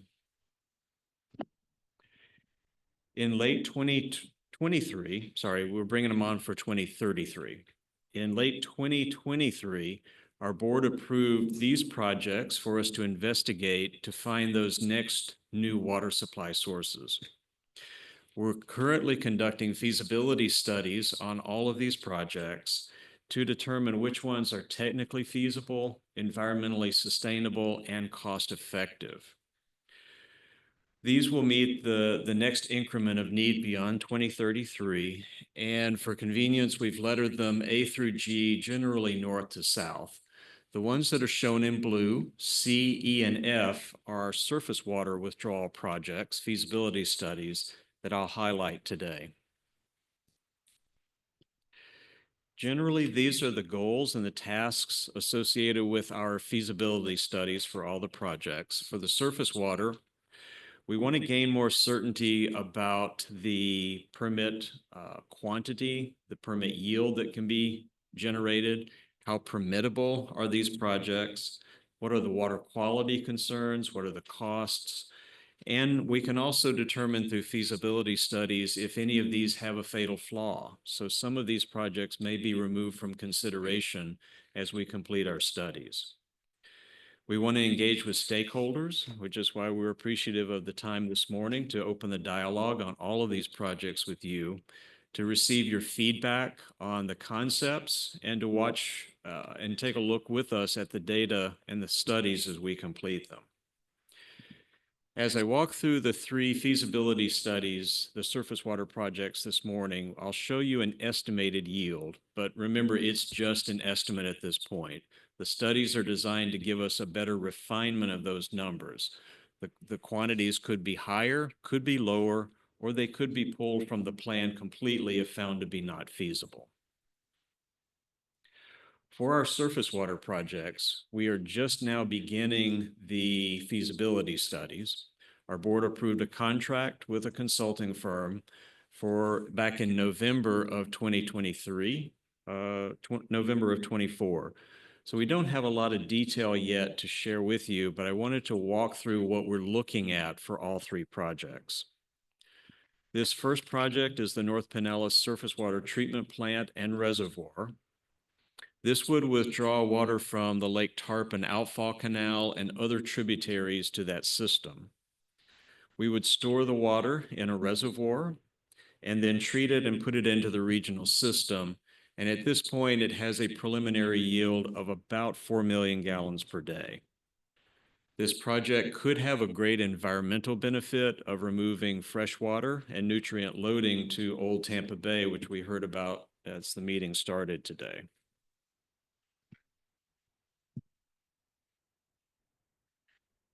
Each of the projects have some major unique tasks, and for this project, we'll be looking at to collect data for the Water Management District's Lake Tarpon watershed model, collecting data, water level data, and discharge canal data from the lake system itself, and assessing the optimum water levels in the lake. Perhaps there are lake benefits that can be achieved, and how can we work with the Water Management District to optimize those to enhance the potential yield for the project.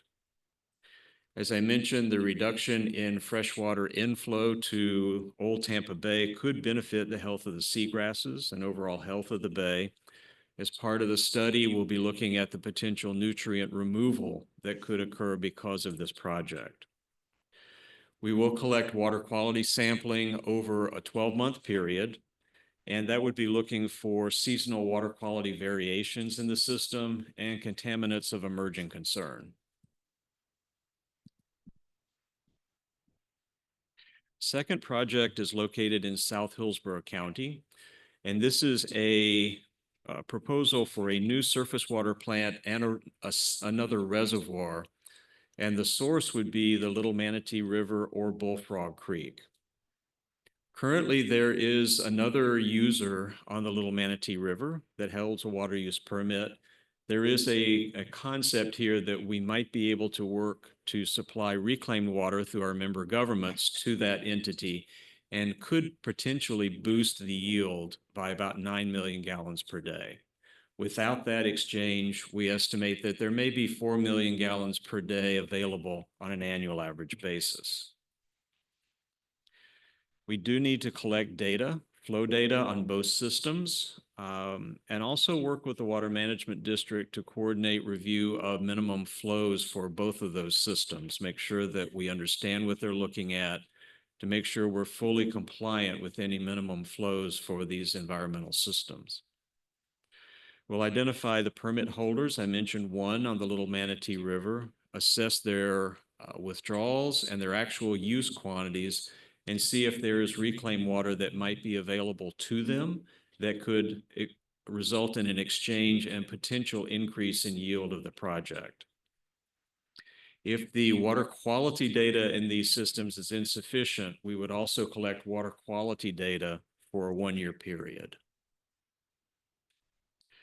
The third project would be to expand our enhanced surface water system with a new surface water treatment plant located at our C.W. Bill Young Regional Reservoir and use increased withdrawals from the Alafire River to produce about 6 million gallons per day of additional yield. This could also result in a second reservoir at this same general site if determined to be feasible. One of the first things out of the gate on this project is looking at a water use permit. This is something we wanted to talk with you today. We are looking at requesting the Water Management District make permanent the provisions of an emergency order they issued to us back in November of 2023, and they modified late last year in the fall. Our current water use permit allows us to take 10% of the flow once the Alafire River is flowing above the minimum flow threshold established by the district. And our maximum withdrawal rate in our permit is 60 million gallons per day. Our flow take would be over a threshold of 128 cubic feet per second. Below that, we take no water from the system. The current emergency order, which has been in place, as I mentioned, since November of 23, allows us to take not 10, but 19% of flow from the river above that low flow threshold, and also to maximize our withdrawal at 75 million gallons per day, which is the capacity of our Alafire River pump station.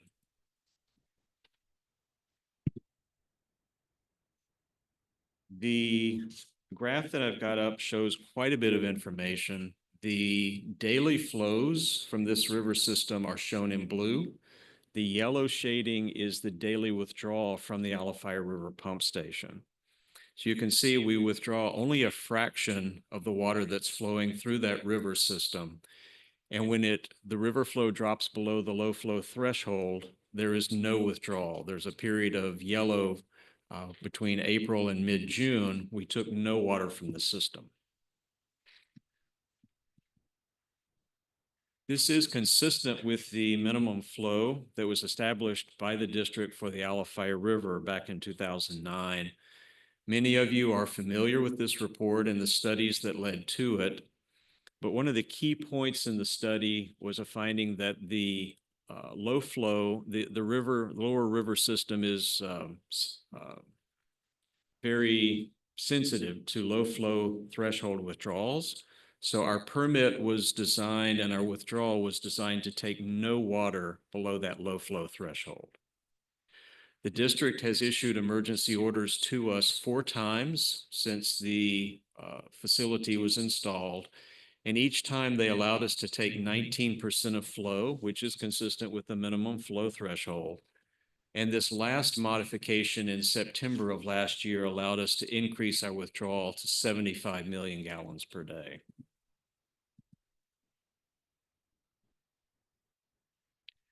The permit modification would allow us to protect both the low and the high flow regimes of the river.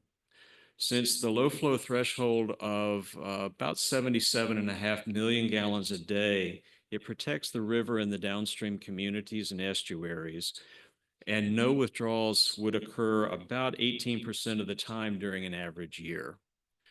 The busy graphic on the bottom highlights the extensive monitoring program that we've had in place for this river system and changes that have been made to it over the years as we determined with the district and the local technical communities that our withdrawals are having no adverse impact on this river system.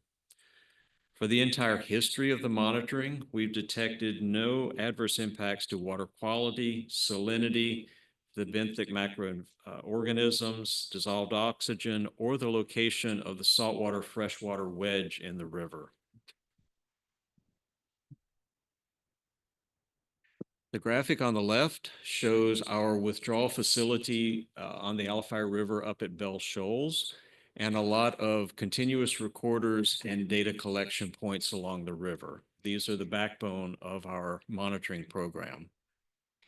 On the right, you can see that the freshwater zone did migrate upriver during this past year, but that was during a time of no withdrawals. That was simply as a result of very low flow conditions. That's a time when we were not able to or needing to take water. Beyond the Alafai River permit, there are a number of things that we need to evaluate with the study as we look at our enhanced surface water withdrawal system. We need to look at additional water quality sampling for the potential surface water sources, not just the Alafaya. We need to do modeling to estimate the increased yield from the Alafaya River and to see how that meshes with our water use permit conditions, both with and without the additional reservoir storage capacity. We need to complete conceptual design of a new surface water treatment plant at the reservoir site and perhaps preliminary design of a new reservoir on that same general site if it's warranted by the feasibility studies. We expect to know the outcomes from these 3 surface water withdrawal feasibility studies, and actually all of our feasibility studies for all projects, sometime in late 2026, and we would be happy to come back and share the results of any and all of those projects with you. Only the projects that the studies deem feasible will move forward to the next phase. And in 2027, we'll be collecting those projects that are deemed feasible and economically and environmentally sustainable and look at the potential yields. We'll also look at the new estimates of water demand for our region, and we'll assemble a single project if it's large or a configuration of smaller projects that will meet that next increment of water need past the year 2033. We expect to go to our board in late 2027 with our recommendation and ask them to approve a path forward for us to continue to meet the water supply for the region. Because the provisions of the emergency order for the Alafaya River are consistent with the minimum flow for the river, and we can use the existing and additional withdrawal, the 19% of flow, with our existing infrastructure. We do plan to request that the Water Management District make those provisions permanent as part of a modification of our water use permit. The yield would increase by about 6 million gallons per day, and that doesn't sound like a lot for a region, but it means a lot to us, especially in dry times or times when we're trying to refill the reservoir. That extra 9% of flow or the higher flow take up to 75 million gallons a day, it does mean a lot for the reliability of our system. With that, I thank you for your time. I'd be happy to answer any questions. We do have members of our project team here as well.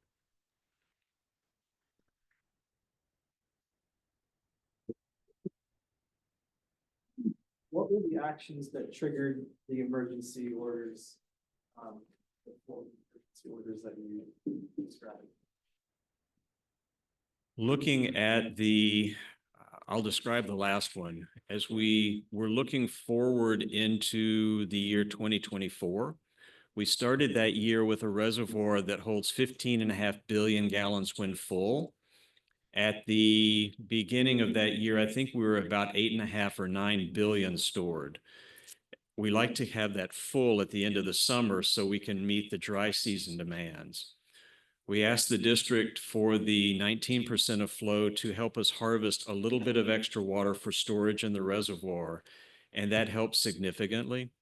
We were not quite there yet, so we asked them in September to modify to allow us to take up to 75, and they said that was consistent with the minimum flow and acceptable for the emergency condition. So it was really to refill our reservoir. The prior times were during dry conditions, and it would benefit us for storage or actual use to have a little bit of additional yield. So it was all climate and drought related. Mm-hmm.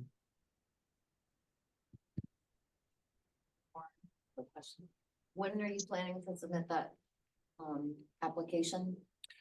We're looking at probably the April timeframe to go to our board of directors to request approval of the permit to then file with the Water Management District. We are working with our host member governments, in this case, Hillsborough County, Environmental Protection Commission of Hillsborough County, who will thoroughly review all the permit application documents and provide feedback on those. So we'll work with the members, the local technical community, as we develop the permit application before it's filed with the district. It usually takes about 10 months to work through the entire process. So if we apply for it in April, then it would be probably early in the following year, 26, before it's actually issued if the district approves. Good question. Is Tampa Bay Water familiar with the federal effort to evaluate the Little Manatee River and the status as a free-flowing river as a candidate for the Wild and Scenic Designation Program? That's part of what we'll look at with the feasibility study. What are all of the constraints with the system? Because we can't impact the system, not just the minimum flow, but also any other designations as well.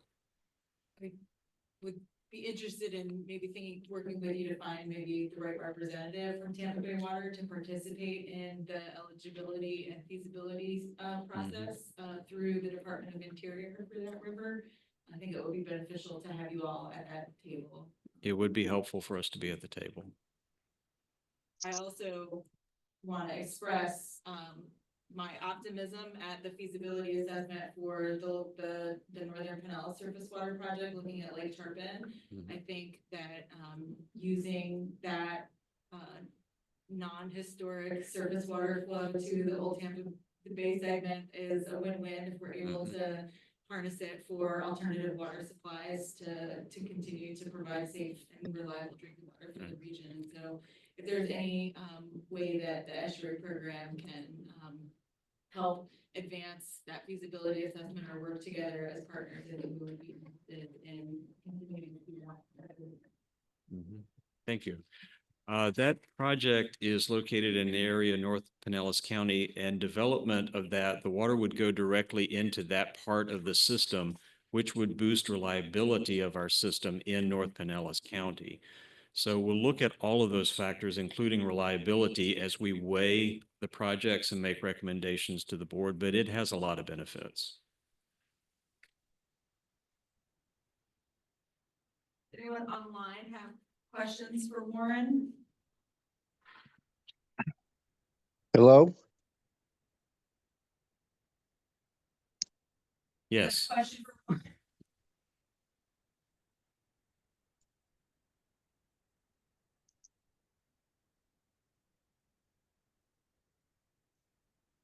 I think so.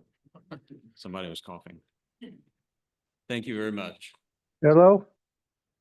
Question. Yes. This is Dr. Randy Edwards. In the past, I was the chairman of the Minimum Flows Review Committee for the Caloosahatchee. I'm not familiar with the LFI minimum flow plan, but I have a question. It has to do with fisheries in the LFI. LFI is a very important area for nursery habitat, producing a lot of important fish species for Tampa Bay. Does your minimum flow or your analysis include, as it should, an analysis of the seasonal salinity regimes? Because the mesohaline and oligohaline portions of Alafaya and any of the tidal rivers in the area are very important for early juvenile fishes such as snook, red drum, and spotted sea trout and others. Do you consider that? Because what tends to happen is when you start to take more water from the river, you end up having a compressed zone of favorable habitats for those fishes. Is that considered at all in the analysis? Thank you. That was a report done by the Water Management District. We did participate as a reviewer of that. I know that they looked at certain indicator species, fish species, and their habitat as it would fluctuate during the year. So I don't know which species they considered. I don't remember the details of the report, but I do know that they looked at the different salinity regimes of the river and how they might be affected seasonally and make sure that that was fully protected. The 19% of flow take protected that and many other parameters as they established that level. Thank you. That report is available on the Water Management District website. That would be where those details would be found. You didn't know the time horizon, minimum flows report, if and whether considered sea level transition that salt wedge as well as the reduction.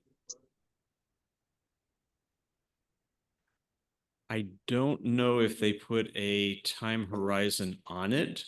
However, the district does go through and reassess their minimum flows on a cycle. The riverine systems are much more intensive in study. Those are probably on more of the 10 to 15 year review cycle. So that has not been reviewed since, but as they go through their cycle of minimum flows, they will reevaluate that, is my understanding.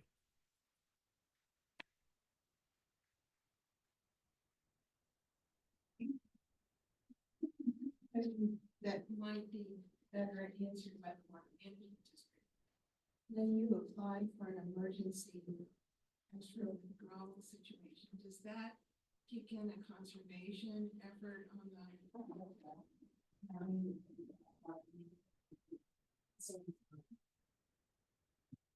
the? The order does not require it. However, Tampa Bay Water and our member governments do kick in conservation measures. About the same time, we asked for the district to issue another emergency order, and they did, which restricted outdoor irrigation to 1 day per week. So that was a significant water savings for the region at the time to minimize the amount of water that we needed from the environment. Since that time, that order has expired for the 1 day a week outdoor watering for the region, but the city of Tampa has adopted an ordinance to continue the 1 day per week. So at the present time, Pasco County and the city of Tampa are 2 of our 6 members that are limiting outdoor irrigation to once a week. The other members are twice, but I know at least one is considering a change to 1 day a week. So it's a good measure that we take on ourselves anyway. We also continue a lot of water conservation programs, Tampa Bay WaterWise, which is a rebate program for homes and businesses, and work with Florida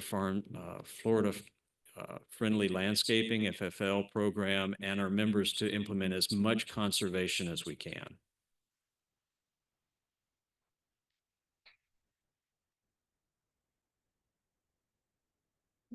Trying to select sources that are most approximate to the highest growth and like where the demand pressures are the greatest? Are you trying to sort of like co-locate that so you're not moving water all across the region or minimizing the distance that it travels?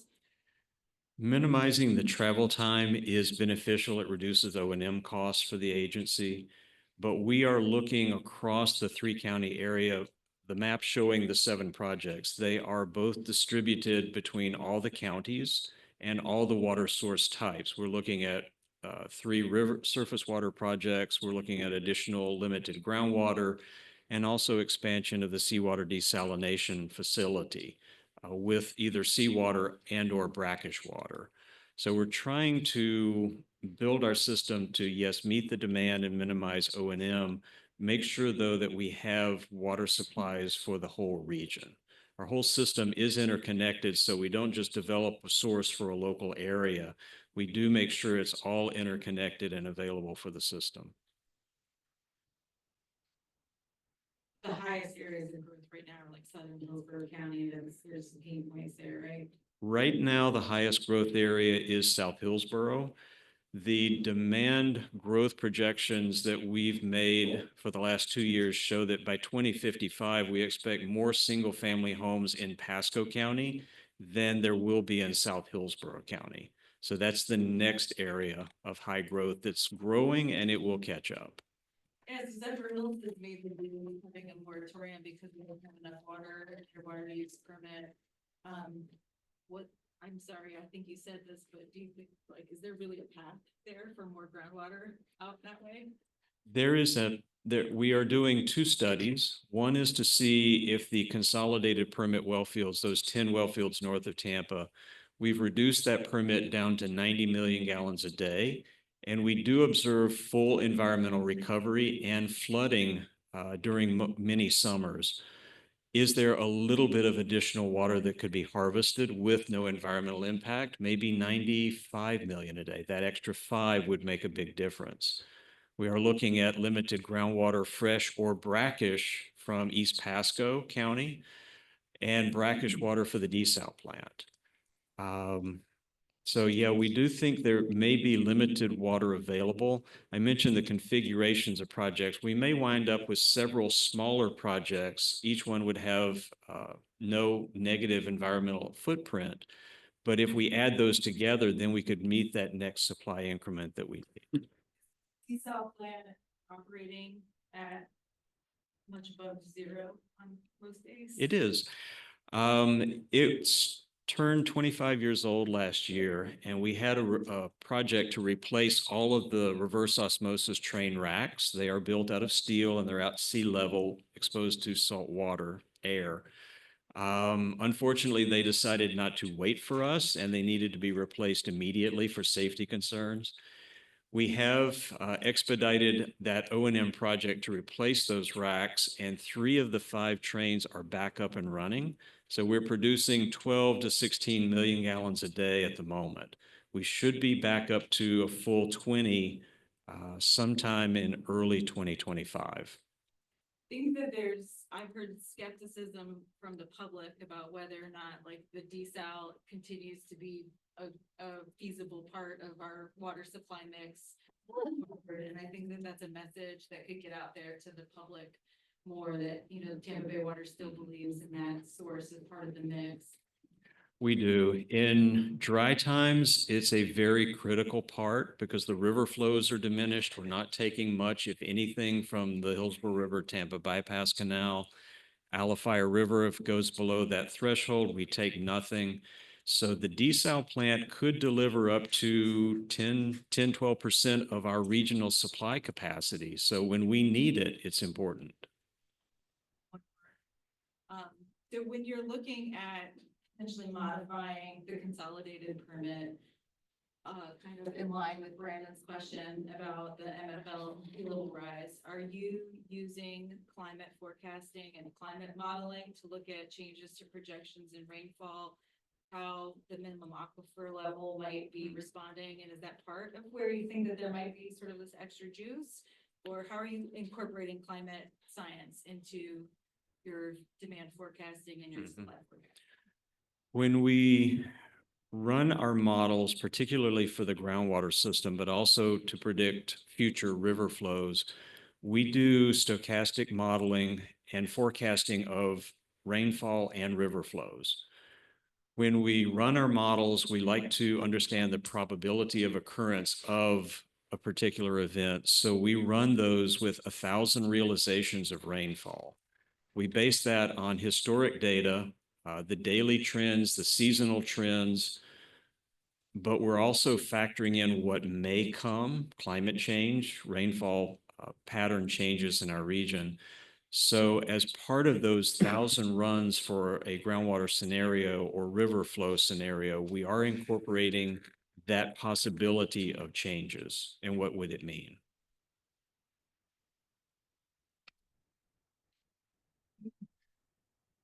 Thank you. And this may be another question for the water management.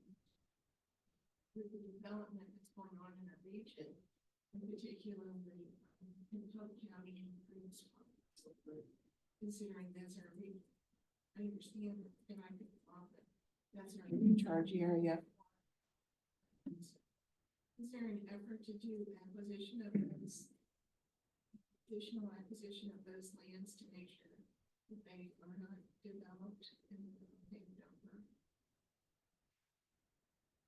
That would be a question for the Water Management District. I'm unaware of any land acquisition programs that they have, but that's probably something their lands program managers could address better.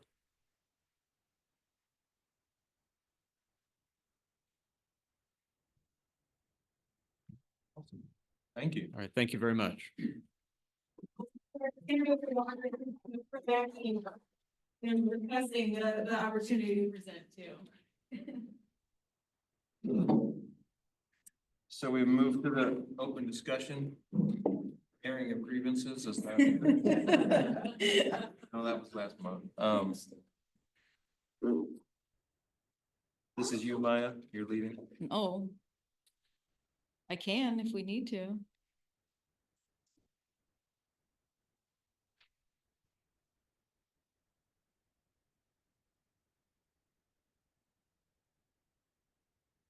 What does the agenda say? There's a mention of a Baywide customer satisfaction survey, so maybe it is actually grievances.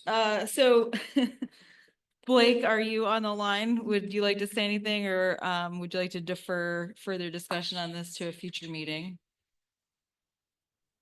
Yeah, we can defer to a later meeting, but basically it was just going to be a heads up that, 2027 will be creating a new CCMP. And so we'll eventually at some point kind of be going through a lot of planning and development processes to update all of our various CCMP actions and strategies that we would like to have for the next 10 years. And so just wanted to sort of give a heads up to folks of future workshops and requests that we'll have coming down over, probably starting the beginning or at the end of this year into next year, getting that process going. And so, yeah, just keep a lookout for that. And hopefully it'll be an exciting time to talk about what we have achieved in the last 10 years and where we'd like to go for the next 10 years.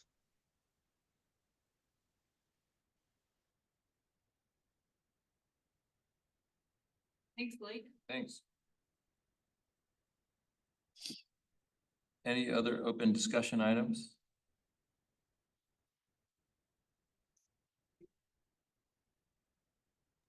I don't think there's any other open discussion, but if we have the comments and I have Sharon, some open discussion, if you please. is that Dr. Edwards? Yes. Okay. All right. My name is Dr. Randy Edwards. I'm a retired marine estuarine ecologist with over 50 years experience. I'm here to alert Tampa Bay of a serious problem in the Braden River, which is a part of Tampa Bay Estuary Program. The problem is a severe decline of important fish abundance and presence in the Braden River. First, let me point out that I have strong scientific experience and understanding of the Braden River. In 1992, I studied important fish habitats in the upper Manatee and Braden River in one of the first projects funded by the SwiftMud, Tampa Bay Swim Program.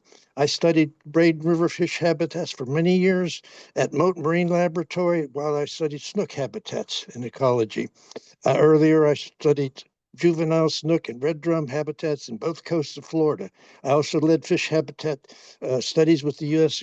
Geological Survey and USF in the Swanee River estuary.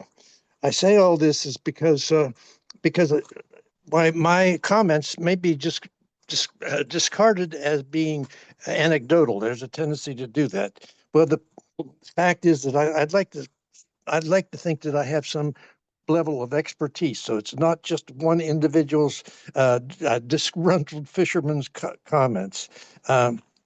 Also, I live on the Braden River. If I could turn my camera on, you would see the Braden River behind it. I see for hours and hours every day. Randy, Here we is are it. actually looking at the Braden River. We can see your notebook and the Oh, view good. that you're looking at. So it's Oh, very yeah. I see. beautiful. Good. You can see what I see every day. I view this hundreds, thousands of hours. Here's an example of what the problem presents. In the past, if you looked at that river, you would almost always see a mullet jump.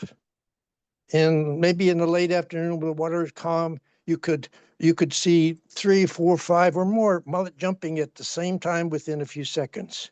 In the last 2 years, well, in the last 3 or 4 months, I've seen 3 mullet jump. At this, in late November and early December, typically there would be huge schools of striped mullet in the river that were aggregating, ready to go out on their spawning runs out into the Gulf. In the last 2 years, I have seen not a single school. I fish off of my dock, and I fished all around this river. Typically, I catch a couple little snook or maybe a red drum anytime I spend half an hour on my dock. In the last 2 years, I've caught 7 juvenile snook. In past years, prior to 2021, I would have caught 7 snook many times just in a 15-minute fishing period, not in 2 years. There, there are many, many other obvious signs of a severe decline, and this is a very important part of the Tampa Bay's fishery production system. It's important because it has been not greatly degraded. Habitat has not been lost, like in the upper Manatee that does the same kinds of things. So my question is, what can we do? What can we do to get something started to investigate this? I have contacted FWC, I've contacted FDNR, I've talked to the Water Management District, and everybody just kind of shrugs their shoulders. But this is too important of a problem to be ignored. If we ignore it here, it's likely could occur other places, and this just should not be allowed to go on. So do you have any comments from the staff, or how do we proceed to get this investigated? I'll let you go on from there.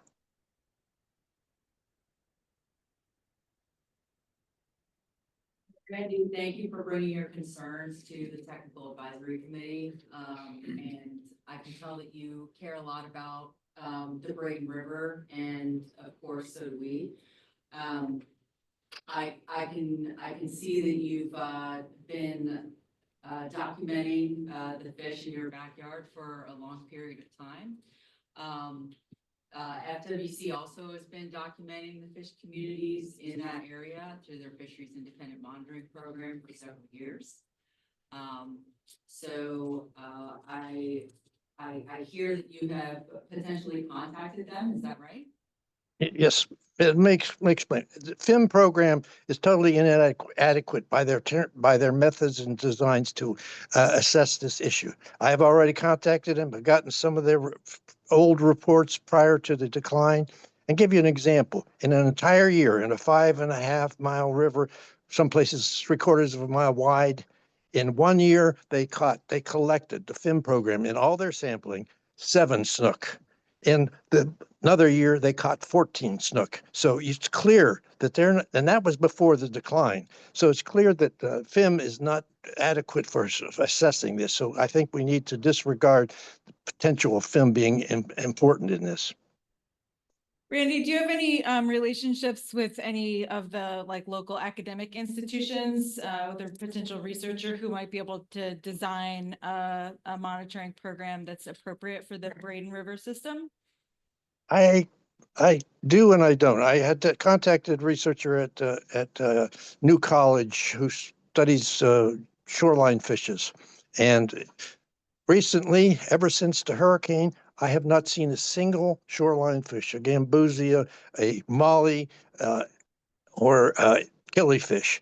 They just do not exist. They used to be swarming along the shoreline. And I've contacted her, but she has not responded. I asked her to attend Can you this tell meeting. me, was that Dr. Gardner or was that someone else? Samantha, I can't remember her last name. Okay.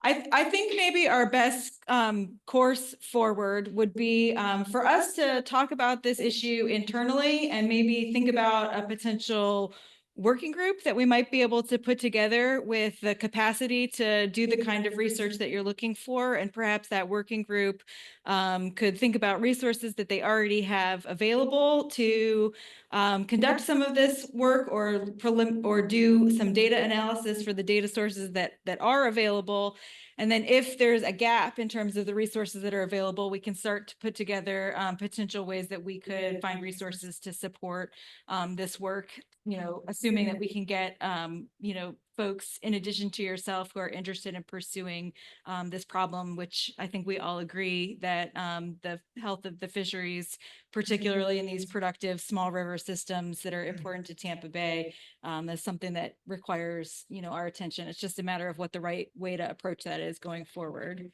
Is Yeah, that I appreciate that. I just want to make sure we just don't keep kicking this can down the road as the other agencies have done.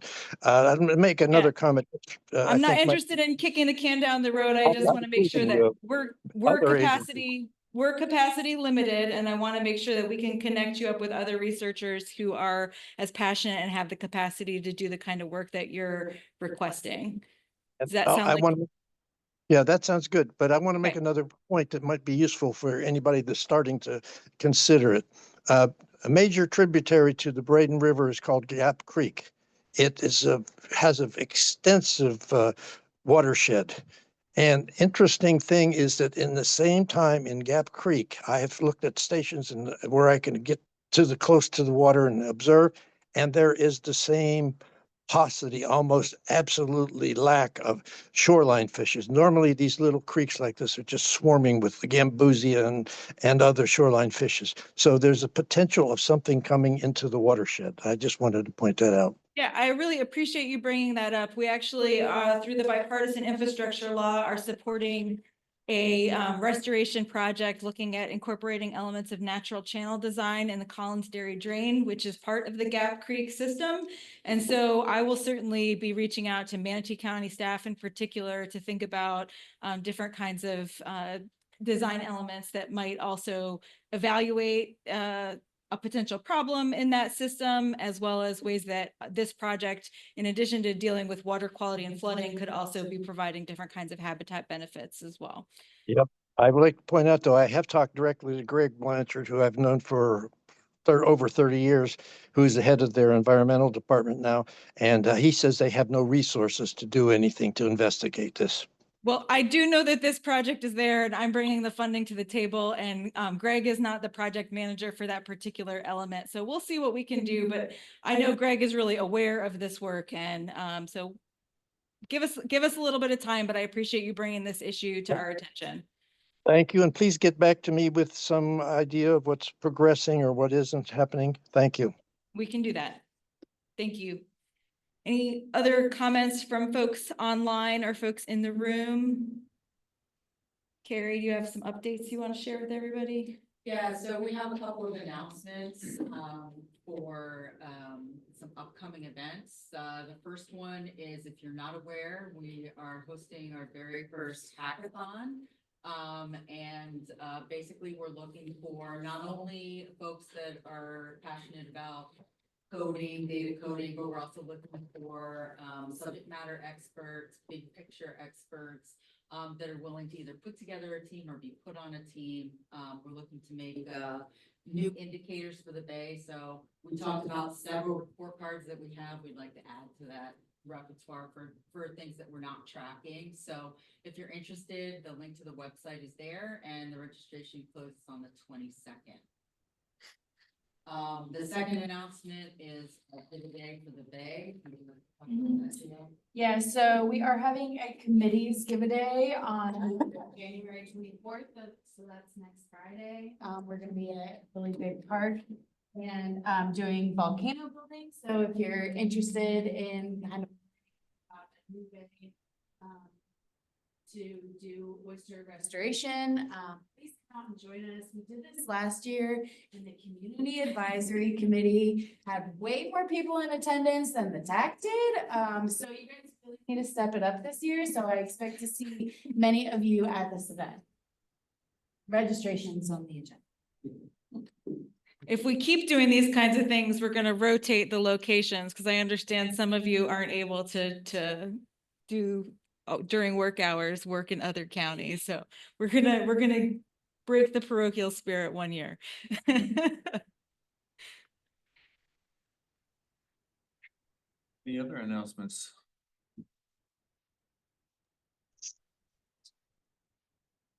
All right, I think we have hit item number 9, which is adjourn on the agenda. Please do. Meeting is closed. Thanks, everyone.